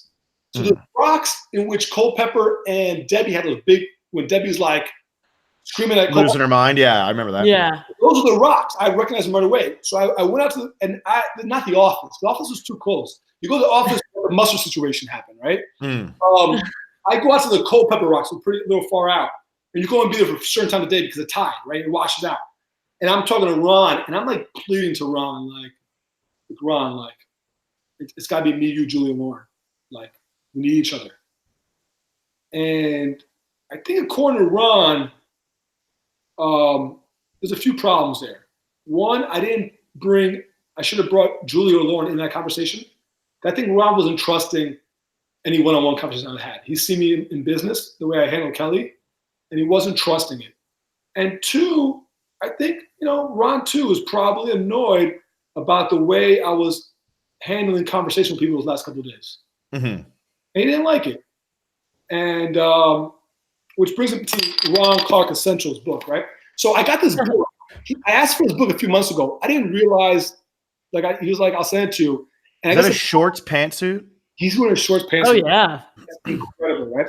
Very nice. I didn't realize at the time that the package was sitting in the office until I went to go find another package that somebody delivered, and this package is there. So this package is like over a month. So I thank Ron for it. And then Figgy got a copy of the book recently. She posted on Instagram, and Ron signed the inside cover. I never even bothered to check the inside cover, right? Until a few days ago. I checked the inside cover. You've clearly read a lot of it. No, just this right here. What it says rings true. He says, to the war dog, you have yet to learn these common manners. So it should help you helpful. Smiley face, love, Ron Clark. Oh my gosh. So that was Ron's message to me. And a lot of that is true. And so I guess he just didn't buy it. And at the same time, it's possible Ron might not want to admit it. Maybe other people would want to, that's other narratives to talk to. Like maybe Ron didn't have it. Maybe there was too many votes against me and Ron didn't have the capital to flip it or really want to waste capital to save me. Now, could Ron trust me to the end? Maybe. But I think it was a good move for pretty much everybody in the game, except for Rick, for me to go out. And maybe it wasn't a great move for Ron either, because it exposed him to the threat if Rick has immunity again, right? Which he ended up finding out. Yeah, and then Ron goes home. And Ron goes home. But the rest of the players, absolutely, because by that point, by the time I lost Kelly, I was going to try to go back and forth. I had no loyalty to anybody. I was going to do it. That is what Ron says in the chat. I didn't see that you had true allegiance to anyone, including me. Yeah. I did have it to him because it made sense to me. But I understand his perspective, not for me. Everything he saw, starting with that fight on night 24, would have set off all the alarms in my head that you can't trust.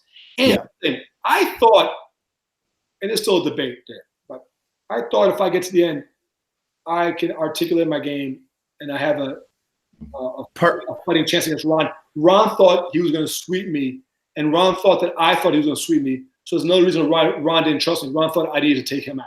Mm-hmm. Perfect segue. Who were you trying to go to the final three with? At this point, because you go home here, who were you really trying to go to the final three with no allegiance to anyone? I don't know. Whoever I can get there with. Do you think you would have beaten anybody or no? What? Who do you think you had a chance against people? You just said you thought you had a chance against Ron, but is he the only one you thought you had a chance against, or you think you would have beaten everybody except for blank? I thought that beating Rick would be really, really hard. My thing was that I already knew at that point, Rick had gone I always kept the stats. He had gone 8 tribals where he only voted twice correctly. Mm-hmm. Or that time it was 2 out of 7. I think the next one, the 8th is the one I get voted out on. Yeah. Or the 8th was a Ron. So it was 2 out of 6. I knew he wasn't voting correctly a lot, so I was going to try to bring that argument in, but he was really liked, so he's going to be really tough. Rick had to go. But everybody else, I feel like Ron only played the game starting at the merge. And I did a lot of work before the merge. Mm-hmm. And I drove those votes. I drove a lot of those people that were pre-merge, the Eric vote, the David vote. It was me and David battling every tribal. So that was my credit. Kelly, and then I figured out other votes to get there. So in my mind, I just need to get to the end and let me. And I just came back 3 months earlier from going to competition Tulane with 40 schools for a MLB arbitration competition, and I won best oral advocate. Okay. So I thought, in my mind, I get to the final tribal council, I am in my home. Yeah. And the same oral skills I would use to convince people to vote out Keith or Chris or Eric or David or anybody else, I can use at that final tribal. So while we're talking about you doing this, before we go to Edge of Extinction, when you're sitting there looking at that final 3, yes. Is that why you voted for Chris? Because you just thought that he made the best pitch there? Because I feel like if you sit next to Chris, and I don't know what the feeling was, and we can get into it, but I don't know what the feeling was around Chris, but I feel like Gavin and Julie didn't make compelling enough of an argument. And I think that like had you been sitting there, you probably would have been able to like use all, like you're saying, you're keeping stats, you like want all articulate. these things, and now you're facing a guy who's played the game for 11 days. 12, my bad. Hey, you know what? You had to introduce me to him. I didn't even know he was on the season. You had to tell me. 13. That's debatable. Well, I'll tell you what. Don't group Julie in there with Gavin.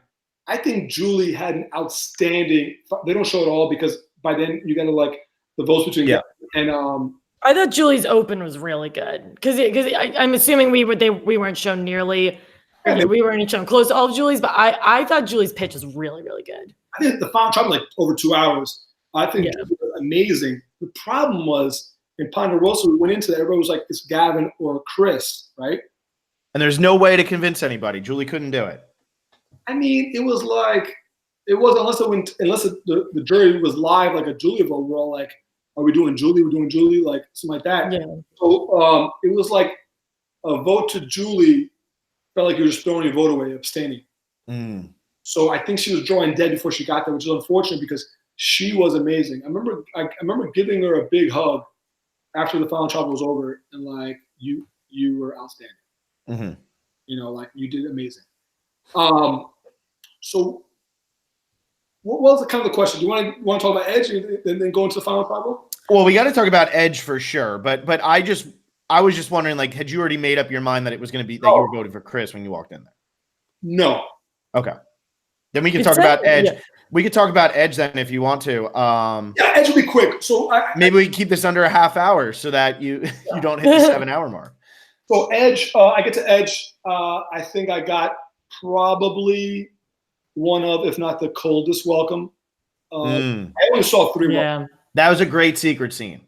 That was unreal. And actually it got cut off right when it got really like, so right after she says to me, like, I'm not moving right now. And like, you need to like move, whatever. And then like, that's when the scene ends. And that's when we start like cursing at each other. You know, like. Sounds like it ended at a convenient time. Yeah, like it got bad. But like, even when I got there, like I compared it to like Ron, like people, I went out to go hug Ron. Like I wanted to make sure Ron knew that it's a game is a game. I had no ill will toward Ron. And even though in my mind, Ron was the master behind that vote, maybe he wasn't as much now, but in my mind he was. But I wanted to go give a Ron a hug. I go up the beach and nobody coming out to greet me. All I get was Aubrey that comes around like half-assed around the fire and was like, "Hi, I'm Aubrey." Nice to meet you. She goes, "I'm the one that wears cut-off shirts." Because I guess I used to make fun of her fucking sleeveless shirts on camp, right? It was like anything I said when people got to Edge, they were like my legend was growing with every vote out. Like literally every person I sent there, it was like all the shit that I possibly said at one time was like growing. So when Reem got to see me, it was like she was like ready. She was ready to go, and it was rough, you know. Like, and then I remember laying down that night and freezing. And then like the first night, it's like I think it's like a rites of passage. I think we did the same thing to Aurora. We just kind of like shunned them a little bit, right? And like really cold. And then I remember thinking, I just had a feeling. I was just like, man, it's day 29. I'm like, I got a feeling like the family visit is tomorrow or the next day. And like I have a feeling that my mother is in Fiji somewhere. I sensed it. Saying, yeah. And it's tough. And like we had a confessional. And I'm the only person on the season, and you can see from the edit, I never cried once. And that's part of the reason why once I go on Edge, I'm invisible. Because the story was a story about like breaking down and coming back up. But like, don't kid yourself. Just because I don't cry doesn't mean that I wasn't on night 29 with the buff over my face thinking like, this is like, the feeling is like, I was good with it. I literally, when I left the game, I was like, yeah, I made the right decision. I'm good with it. And then getting yelled at when you get to Edge, and then sleeping, and then thinking about it, and then the games, and you can't sleep, you're like freezing cold. Because Edge is like on this little spit of sand, and like there's no windbreak. It's like freezing. And everybody got these tarps they're sharing, and nobody's sharing with me, right? And then I just sat there. And also, as that night was going on, I started thinking about Reem. It's like, man, she's been here for 26 nights. The first night she was in there was the hardest rain we got was on night 3, the first night she was there. Because I remember we were spraying so hard, like at least Reem's having cheeseburgers. Mm-hmm. So you're by yourself, hating life. So the next morning, I said to Reem, I said, I'll talk to you. And we had this 45-minute convo where I was like, look, I start off by saying, look, here's the deal. I'm talking to you because I respect that you've been out here for 27 days at a time. And this and the other, but like, if you want to have a good conversation with me, let's have it. If you just want to yell, like, it's not going to work. But that's it. The floor is yours. And I just let Reem speak. And I think Reem wanted to know why I said oil and water during the tribal council. And to me, it was like a throwaway line. Mm-hmm. Oil and water. It was a throwaway line. It was like pilots and passengers, right? Yeah. But it really hurt her. I never knew that. And it stopped her. And it was a one line she took away on night 3 going through. She took away oil and water. And then other people would come. And then who's behind it? Wardog. And I think she just wanted to know. And I had to explain to her that, like, it was nothing personal. Like we said at the beginning, it was like an easy boot. It was like the first boot. There's not much to go off of, right? Mm-hmm.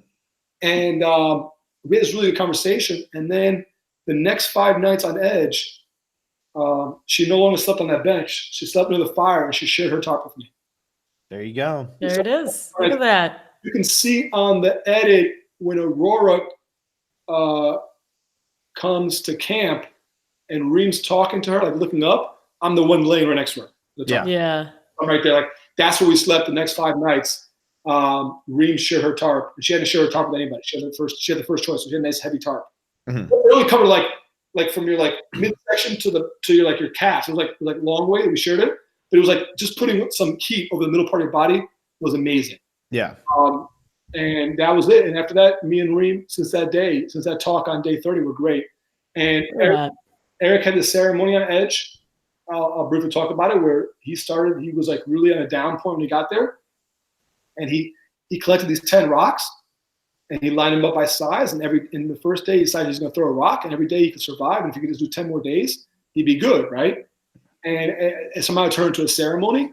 By the time I get there, it was already a ceremony. I was the 9th person on Edge. So I was very fortunate. By the time I got on Edge, it was already 9 people. So it's a little better. Yeah.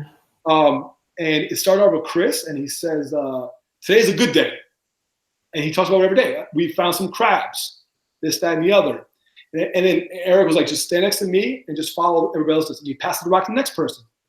And then Reem says something like, today was a good day. And it got real emotional. It was like, you know, we had a long talk with Wardog and this, that, and the other. And it got really emotional. And Kelly did her piece. And then it got to me second to last. And I was like, today's a good day. They had a countdown. So like, today is day 3 or whatever it is on the countdown, right? So the countdown ended on day 32. We had to do extra days. But oops. Yeah. So yeah, we were a little sorry about it. So they're like, today's a good day and all that. And so it got to me and I was like, today's a good day. I was like, I got to heal wounds with Reem. This, that, and the other, blah, blah. And like, there was something going on. I was like, and I still need to heal wounds with one more. Right? So I didn't talk. It's been like 18 hours. I hadn't said a word. Kelly and I didn't speak a word. Mm-hmm. And so I looked at Kelly and we talked about that. You know, like I sent that message. And then it went to Eric, and Eric did his thing. He says it's a good day. And then he runs. It's beautiful. He runs to the ocean and just like tosses the rock. Much better than I toss a sandbag. Just hope. Otherwise, it's not beautiful. And then yeah, otherwise it'd be terrible, right? This is incredible. And then there was a beautiful sunset on the other side of the island. So we walked through this path and like, let's go to the sunset. And we go to the sunset, and it's like we're all kind of emotional. Like, we had like a real emotional, like everyone was saying some emotional things. Like someone was talking about their family back home or whatever. And Joe had brought some stuff up, and he was maybe talking about, you know, I think he was talking about like missing his family and his sisters and Sierra, and like everyone was like really emotional. And it was like, I think it was one of the most beautiful sunsets I've ever seen.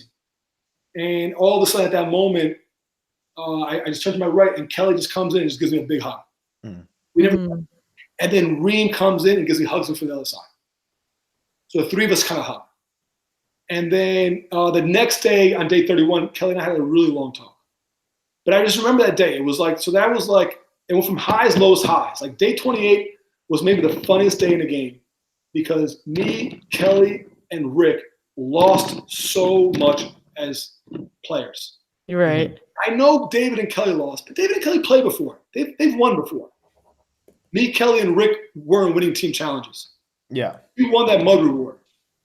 And we were celebrating the water. It was a high. And the next day was a low. I got voted out. Got to Edge. And then day 30 was another high. Maybe my second favorite day. When it was like I was able to recoup those things.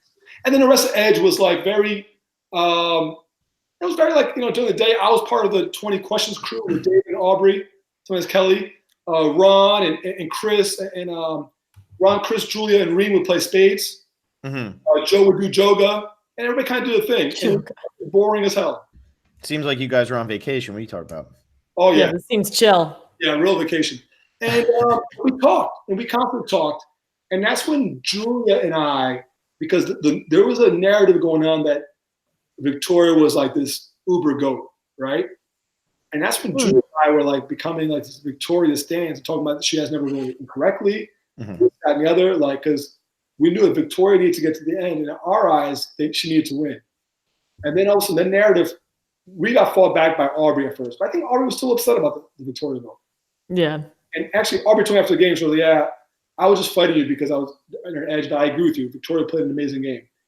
And but it's a double-edged sword because then Victoria's laying low, playing an amazing game, but whoever comes back in the game knows that Victoria's got to go. Mm-hmm. Like, you can't sit next to Victoria, Rick number 1, Victoria number 2. You lose. So she's got to go. And then the rest, at the time it was, Aurora, Lauren, Julie, and Gavin. Edge wasn't so high on.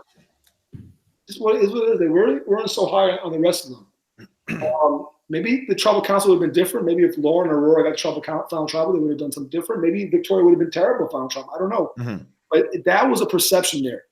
And if the person who returns from Edge doesn't get the final 3, just based on who the final 5 were without Chris. Give me a final 3 combination. Julie, Lauren, Victoria. Yeah. I think Victoria wins. And then what if it was like Lauren, Julie, Gavin? So. Because I figure Rick beats everybody almost. Does he lose to Victoria or does he beat Victoria, you think? Rick beats everybody. He beats everybody. Yeah. So if you get rid of him and you look at these other 4. I think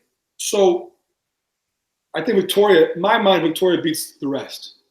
Mm-hmm. But if it's Julie, Gavin, Lauren, I think Gavin wins. Listen, it's a social game too.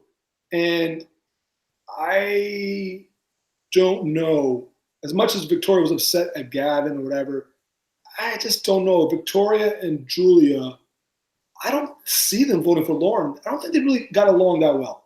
Mm-hmm. But they got along through phases. And I think they're like great friends now. But at the time in the island, right?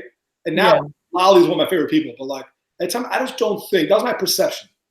And I feel like Joe votes like Gavin. I don't know what I do. I'd have to go in between Julie and Gavin, and Lauren and Gavin. But I just don't. I just can't count 7 votes. Yeah. I don't without, because now Victoria's on the jury. Julia's on the jury. Victoria's on the jury. Chris is on the jury, right? Yeah. Yeah. And I feel like Chris kind of like the whole idea, like he wants more of like that like challenge male type thing. So like, I think that Gavin gets the votes, and I think that's the ideal 3. But Lauren thinks that she could have got the votes as possible. I don't know. It's so hard to say because now you're clouded by like what you think now a year later, or not 10 months later to what happened there. But the perception on Edge was that those 3 could be beaten by most people coming back in the game, but not by Chris, not by Aubrey either. Aubrey got upset. Chris and Aubrey had to play like a perfect game. So y'all got voted out your first tribal. Yeah. Yeah. And Aubrey used to get upset, like, because like it kind of took away her time being, and Chris didn't get upset. Chris was like, well, what do I got to do? I remember telling Chris, you got to throw the first challenge. Got to earn it. Earn your way to the next step. If you have to win a challenge, you have to survive 1 vote, either a 6 or 5, without winning the challenge. And if you win the challenge of 6, they're like, this guy's too good. They're going to vote you out of 5 if you lose 5. Yeah. You have to lose 6, survive, and then you can win from there. But you have to survive 1. And he did. Then he got Lauren to play the idol. And then, that was something that Kelly told him about the idol, right? You got to do that. And I was like, you got to throw the first challenge 6. I was like, then you got to get Victoria out. So it was a double-edged sword. At one point, it's in a sense, I'm helping Victoria out if she gets to the end that she's going to win. And I think on day 29, that was not the case. Nobody really knew how good of a game Victoria was playing. until me and Julie started speaking up. And then Ron came in. And Ron was pushing Julie for about a day, and then that narrative died because he wasn't getting traction there. And but at the same time, with Chris, I'm like, well, look, if you get back in the game, here's what you got to do. Yeah. And I kind of did. There's part of me did kind of feel bad for Chris because I knew Chris was a player. Yeah. I'm a super fan. And I robbed him of the game on day 8. I felt like, Edge is a place of reflection. So, in a sense, Chris is good at that, the social part of that, like, and maybe, I don't know if it was a reverse negative, but there was a little part of me that's like, no, I really did rob this man of the game. Yeah. At the same time, I'm like, Chris, if you get to the end with just challenges, I am not voting for you. Yeah. Which makes sense because that's not that impressive to win. Me. To win 3 challenges to get to the end when you haven't played since day 8, that's not that impressive. What's your pitch? Alexa and I said the same thing before the finale even happened. We said, like, you have to play perfect if you come back from Edge. And somebody like Chris, he literally got somebody playing idle for him. He played, he won an immunity. He wins fire making after winning that challenge, goes against the biggest competitor. Like, he couldn't have done any more than he did, which is really the only way that you can really justify somebody coming back from Edge after being voted out on day 8 and winning. Like, I think he's an anomaly. If Edge of Extinction is on every season of Survivor, it just so happens that the anomaly happened the first time Edge of Extinction ever took place. Yeah. I agree. Yeah. I think he did everything perfect. And he had to have a great final tribal council. And I think what really helped him out was when Lauren said she got played by a fiddle. Yeah. That really helped seal the deal there. And yeah, I mean, once I realized that it was a funny moment in which, because I stayed quiet. I never asked the jury one question. I spoke like 4 times during Final Tribal. I reserved speaking to when I needed to speak. And all 4 times I spoke essentially to the jury, not like in a very vague sense. I didn't speak to them. Even the whole theme on trial, the 3 of you are, I wasn't speaking to them. That's not a question. Yeah. That's to the jury. Yeah. That's a squash. Because at that point, I decided I wanted Chris to win. And Rick Rick and Kelly were really pushing the Gavin narrative. And I didn't like that. That's kind of turned me off a little bit. I didn't like the way what Gavin was, because Gavin was owning it, man. If Gavin was like, I feel bad, that's one thing. Or if he was like, I did it, and this is why I did it, I don't feel bad. But he was playing the middle. You don't play the middle. Mm-hmm. Yeah, it's part of it. Like, it was just like playing the middle. Like, we wanted him to take one stance to the other. Like, feel really bad about the game or own it. And he wasn't really doing either one. And the jury is a social beast, right? So we always kind of felt like he wasn't really. This is a season of pilots and passengers. Yeah, there it is. It had a lot of effect on, and a season in which you had to make moves. Even if Rick wasn't voting right, he was making moves. Kelly Wentworth was making moves. Ron Clark was making people were making moves. This is the season we wanted. We wanted people making moves. Victoria making moves, and Gavin was kind of riding with. If I had known you had the numbers, I would have voted with you. That was what was sticking in people's heads. Mm-hmm. And there was a funny moment. I don't know exactly what happened, but like Rick was saying some point, like hammering Chris, and I was like, I got something to say, and Rick was like, yeah, go ahead, get him, Wardog, and that's just something opposite to that. Yeah. And then like never mind, don't talk anymore. It's like, wait, because at that point, it was like halfway the trial was when I decided where I was going. Like, I was staying pretty quiet, sitting there with my black hat and my black shirt, just sitting there like, yeah. And I was waiting for my time to speak. And I did also know, as soon as I said the themes on trial thing, I knew it was an instant classic line. This is it. This is my big break. Whether people hate it or not, or people like want to revolt at it, I lean into it. I lean into all of it. So yeah, that might be what we noticed about you this year, Wardog. This is one thing we picked up. And speaking of challenges, like, yeah, Chris comes back and win 3 challenges. Like, I can win 3 challenges in my sleep. You saw me out there, right? Oh yeah, you would have. I mean, if you come back from Edge of Extinction, there's no doubt you're sitting in Final 3 because you would have just won every single challenge to get there. Oh yeah, yeah. It's win my win. Win my win. Give up the necklace to make fire. Why not? Yeah, you would have been able to do that too. As long as you didn't have to throw the fire, you're fine. Yeah, you don't have to throw. Yeah. We'll see. I was shuck the matches. I was bagging with the sandbags, right? A sandbag. I do think though that your your narration of the fire making challenge is one of my favorite parts of the season. Oh my gosh. How you're like, it's so over. funny. And then you're like, oh, and you It's just not keep over. looking back. It's so funny. Okay, so another thing on Edge, this is kind of mean, but like another thing on Edge, all we had was time. And, kind of going back to the whole, like, we're time. So we're kind of mean people on Edge. And we're mean people in the game. And going back to the Wendy limping thing, like people find ways to pass time. Well, on Edge, we had this thing called the Goat Hunters. And I remember when Ron got voted out, everyone was all happy about, like, it was a crazy tribal. So there's a picture, I think True York Times posted an article, like everybody's smiling in the picture, and like a Wardog didn't get the memo. I wasn't smiling. I was the only person that in the final tribal night, my first tribal that I did, with the Ron got voted out. Everybody's like clapping. I think Julia's clapping. Everybody's clapping because there was theatrics. I was upset because I wanted a worthy winner to win the season. Mm-hmm. In my mind, there was only 3 left at the time: Ron, Rick, and Victoria, and we just lost one. Yeah, like I don't find this very happy. Like I was always thinking in another sense, like I'm literally not smiling, so I'm not happy. And people were like, that was crazy, and some people felt like burned by Ron. Now like this is bull. This is before Ron got there. Like this is dumb. Like what are we doing here? Like who's left? And that's when we start talking the goat conversation. I'm like, we need to be goat hunters. Mm-hmm. And I was like, I started winking at Gavin every tribal. and smiling at Gavin, and I remember Gavin, because Victoria got voted out. She was like, "Yeah, like Gavin told me that, like, yeah." He's like, kept creeping on him. Vic's like, "Yeah, Gavin was like, Wardog is definitely my vote if I get to the end." You keep smiling and winking, and then we all started laughing at Ponderosa because back at Edge, I was like, they call me the goat winker.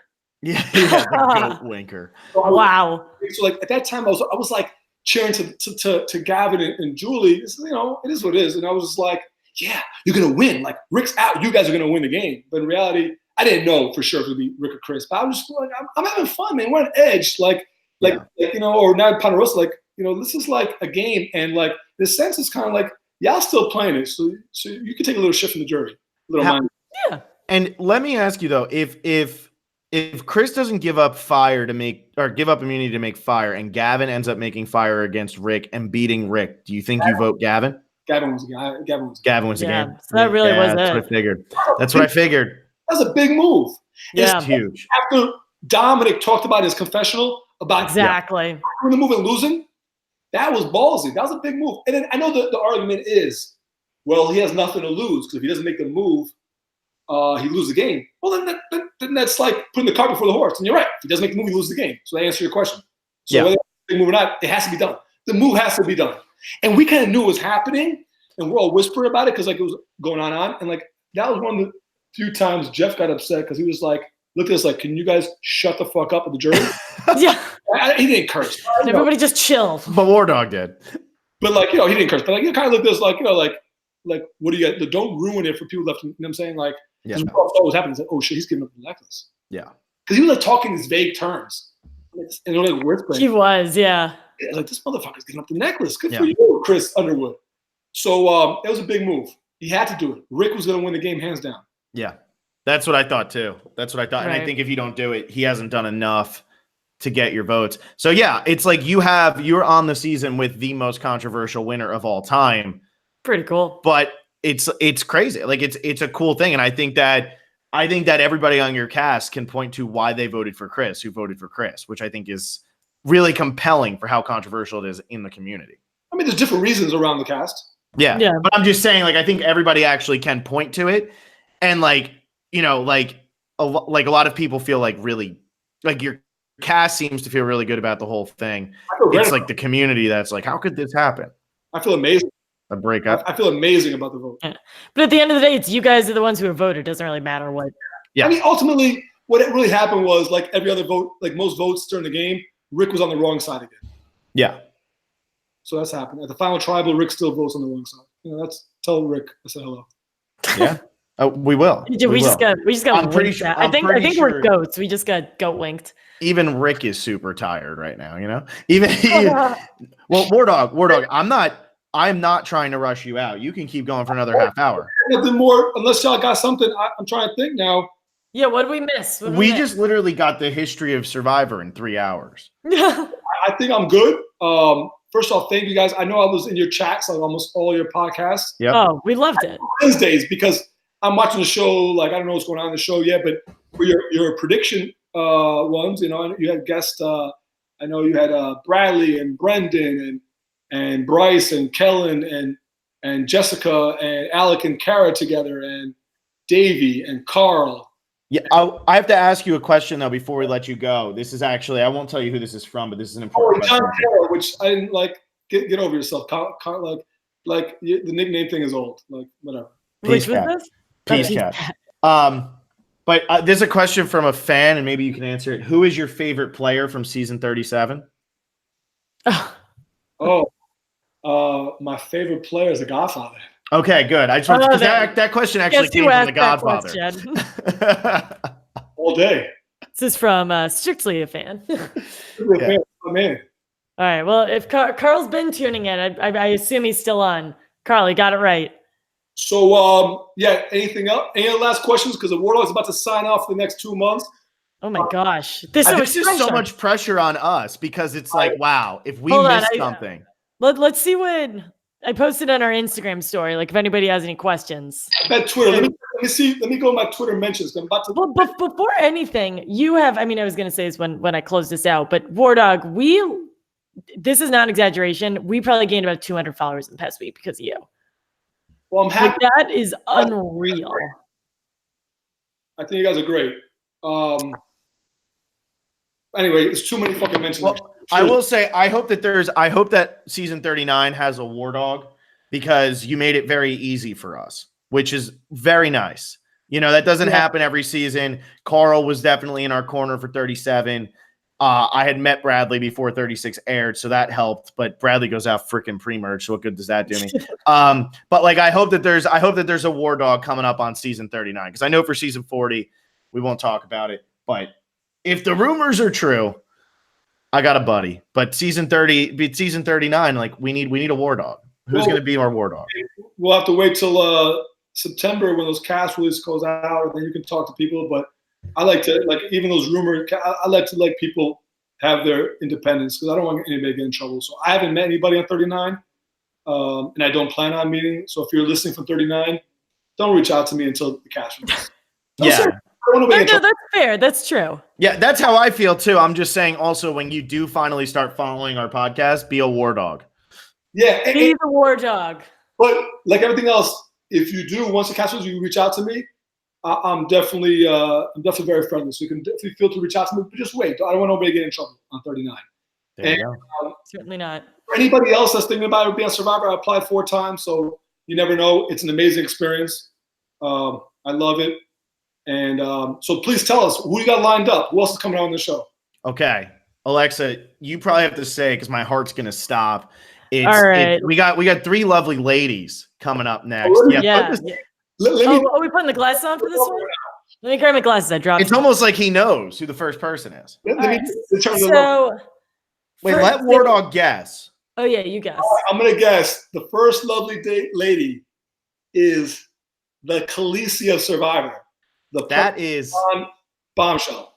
That is the second lovely lady. Ooh, second lovely. We actually don't know if the Khaleesi is aware that one person may or may not snuck in. Somebody snuck in. Yeah, Wardog, this was not purposeful. In between. So, but it's good.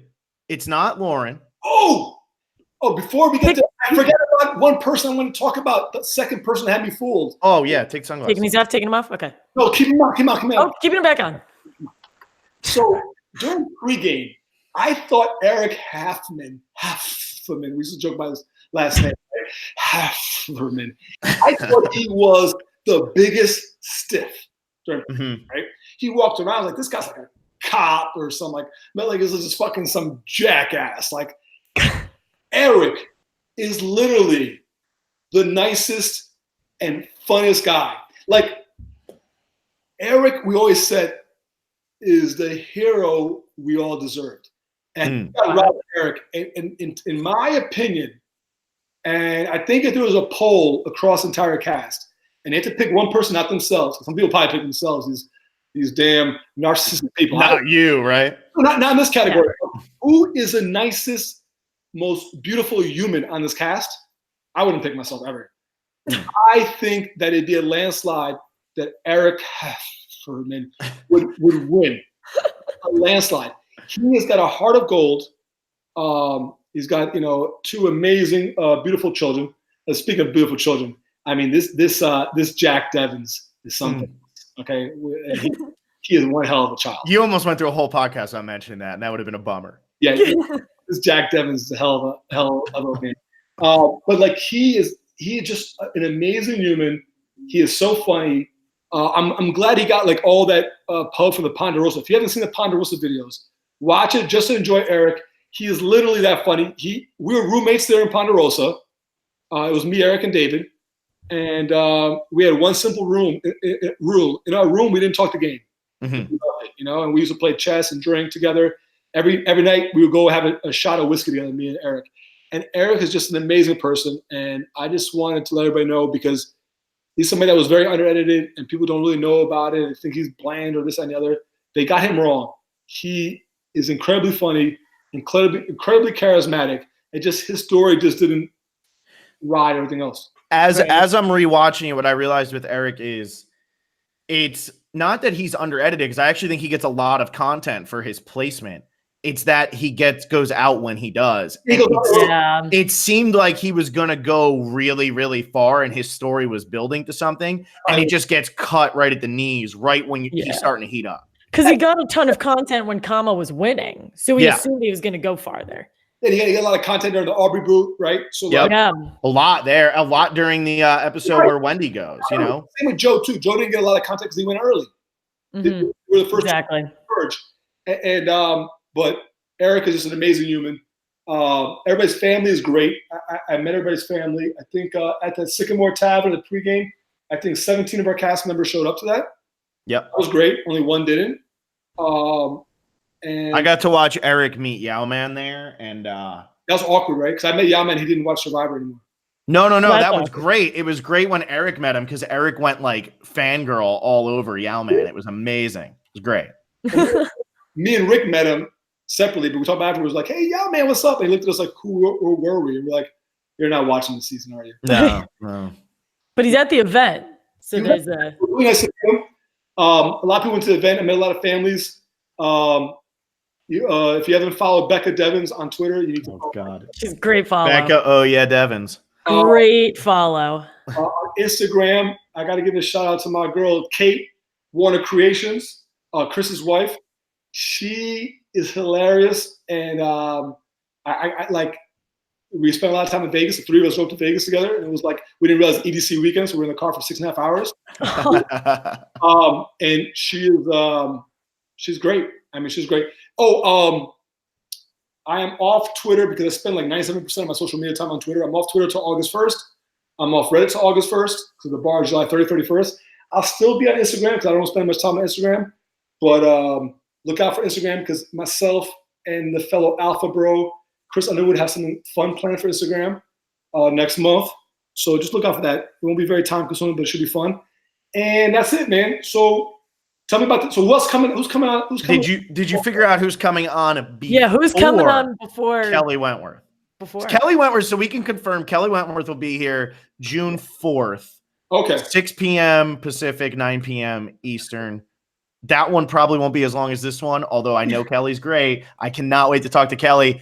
I just 3.5 hours we're coming up on here, Wardog. That's impressive. That's a feat. Well, I'm gonna guess it's Victoria. It's Victoria. You did it.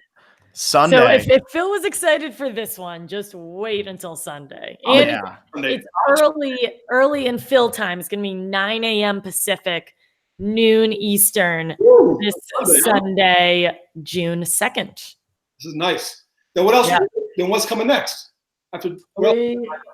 Okay, so we have Victoria this Sunday, June 2nd at noon Eastern, 9 a.m. Pacific. We have Kelly Wentworth this Tuesday, June 4th, 6 p.m. Pacific, 9 p.m. Eastern. Don't believe her. Lies. Yeah, she's good. That's what she said. She said she's going to come on here and she's going to talk really nice about you. So we figured she's full of shit. Oh, shit. Lies. Total full of shit. So please tune in. And then Thursday, June 6th, we're having Lauren come on, same time, 6 p.m. Pacific, 9 p.m. Eastern. I love her to death. Solid week. Big week. Solid week. What's great about having Victoria break up you and Kelly is she was actually not going to like the first 4 tribals, so we can hear what was going on at Kama before Kelly comes in to be like, let me tell you everything Wardog said that was wrong. We're gonna have 3 completely different perspectives here, right off the bat. Great. And what about my girl Aurora? Is she gonna join you guys? Yes, we have not confirmed time yet. So we are in communications with others. I guess we don't have dates or times confirmed yet. So that's our lineup. I didn't get a chance to talk much about Aurora before I sign off because our games didn't really match well with each other. But Aurora and I didn't get really along in the game. Then we really didn't get along outside the game. And then during the finale week, I went to go meet up with Chris and his wife down to play there was a volleyball in like Hermosa Beach or whatever. And Aurora came there from the airport, and I gave Aurora a ride back up this way. We spent 30 minutes in the car talking, and we had like our best conversation ever. And then we ended up hanging out those finale days, and then hanging out in Vegas on Friday night. Me and Aurora ended up hanging out in the slot machines with her brother and her brother's husband, Shane and Jesus, till like 4 a.m. And I'm so glad sometimes you realize that the game is one thing and life's another thing. And if there's ever some master trial that you just need to get a little, you got to get the court's permission to cross paths and work together, I would go to court with Aurora McCrary any day of the week. So big love, Aurora. If you're still watching this, or if you're just going to watch in the future, stay to the end and know the Wardog loves you. She's passed out. She may or may not have gone to sleep about an hour ago, but we'll tell her. Yeah. But you let her know the Wardog's giving her a shout out. If I got anybody else, everybody else is amazing. Once again, Wendy, I mean no harm. Enjoy your life. And I got love for you too. And that's it. That's it. Bye, everybody. Goodbye. Wow. For the next couple of months. I don't even want to close this out. I want Wardog to close this out. It wouldn't feel right. All right. So everybody else, please tune in. Sunday, Victoria. Tuesday, Kelly. We might have some other people. Thursday, Lauren. Lauren Thursday. Keep going. And all the fucking haters out there that say that you can only podcast with one person is bullshit. You can podcast wherever you want. I podcast with 2 amazing people today. I love them to death and kick ass. And I'll see y'all on the other side. Good night. See y'all on the other side.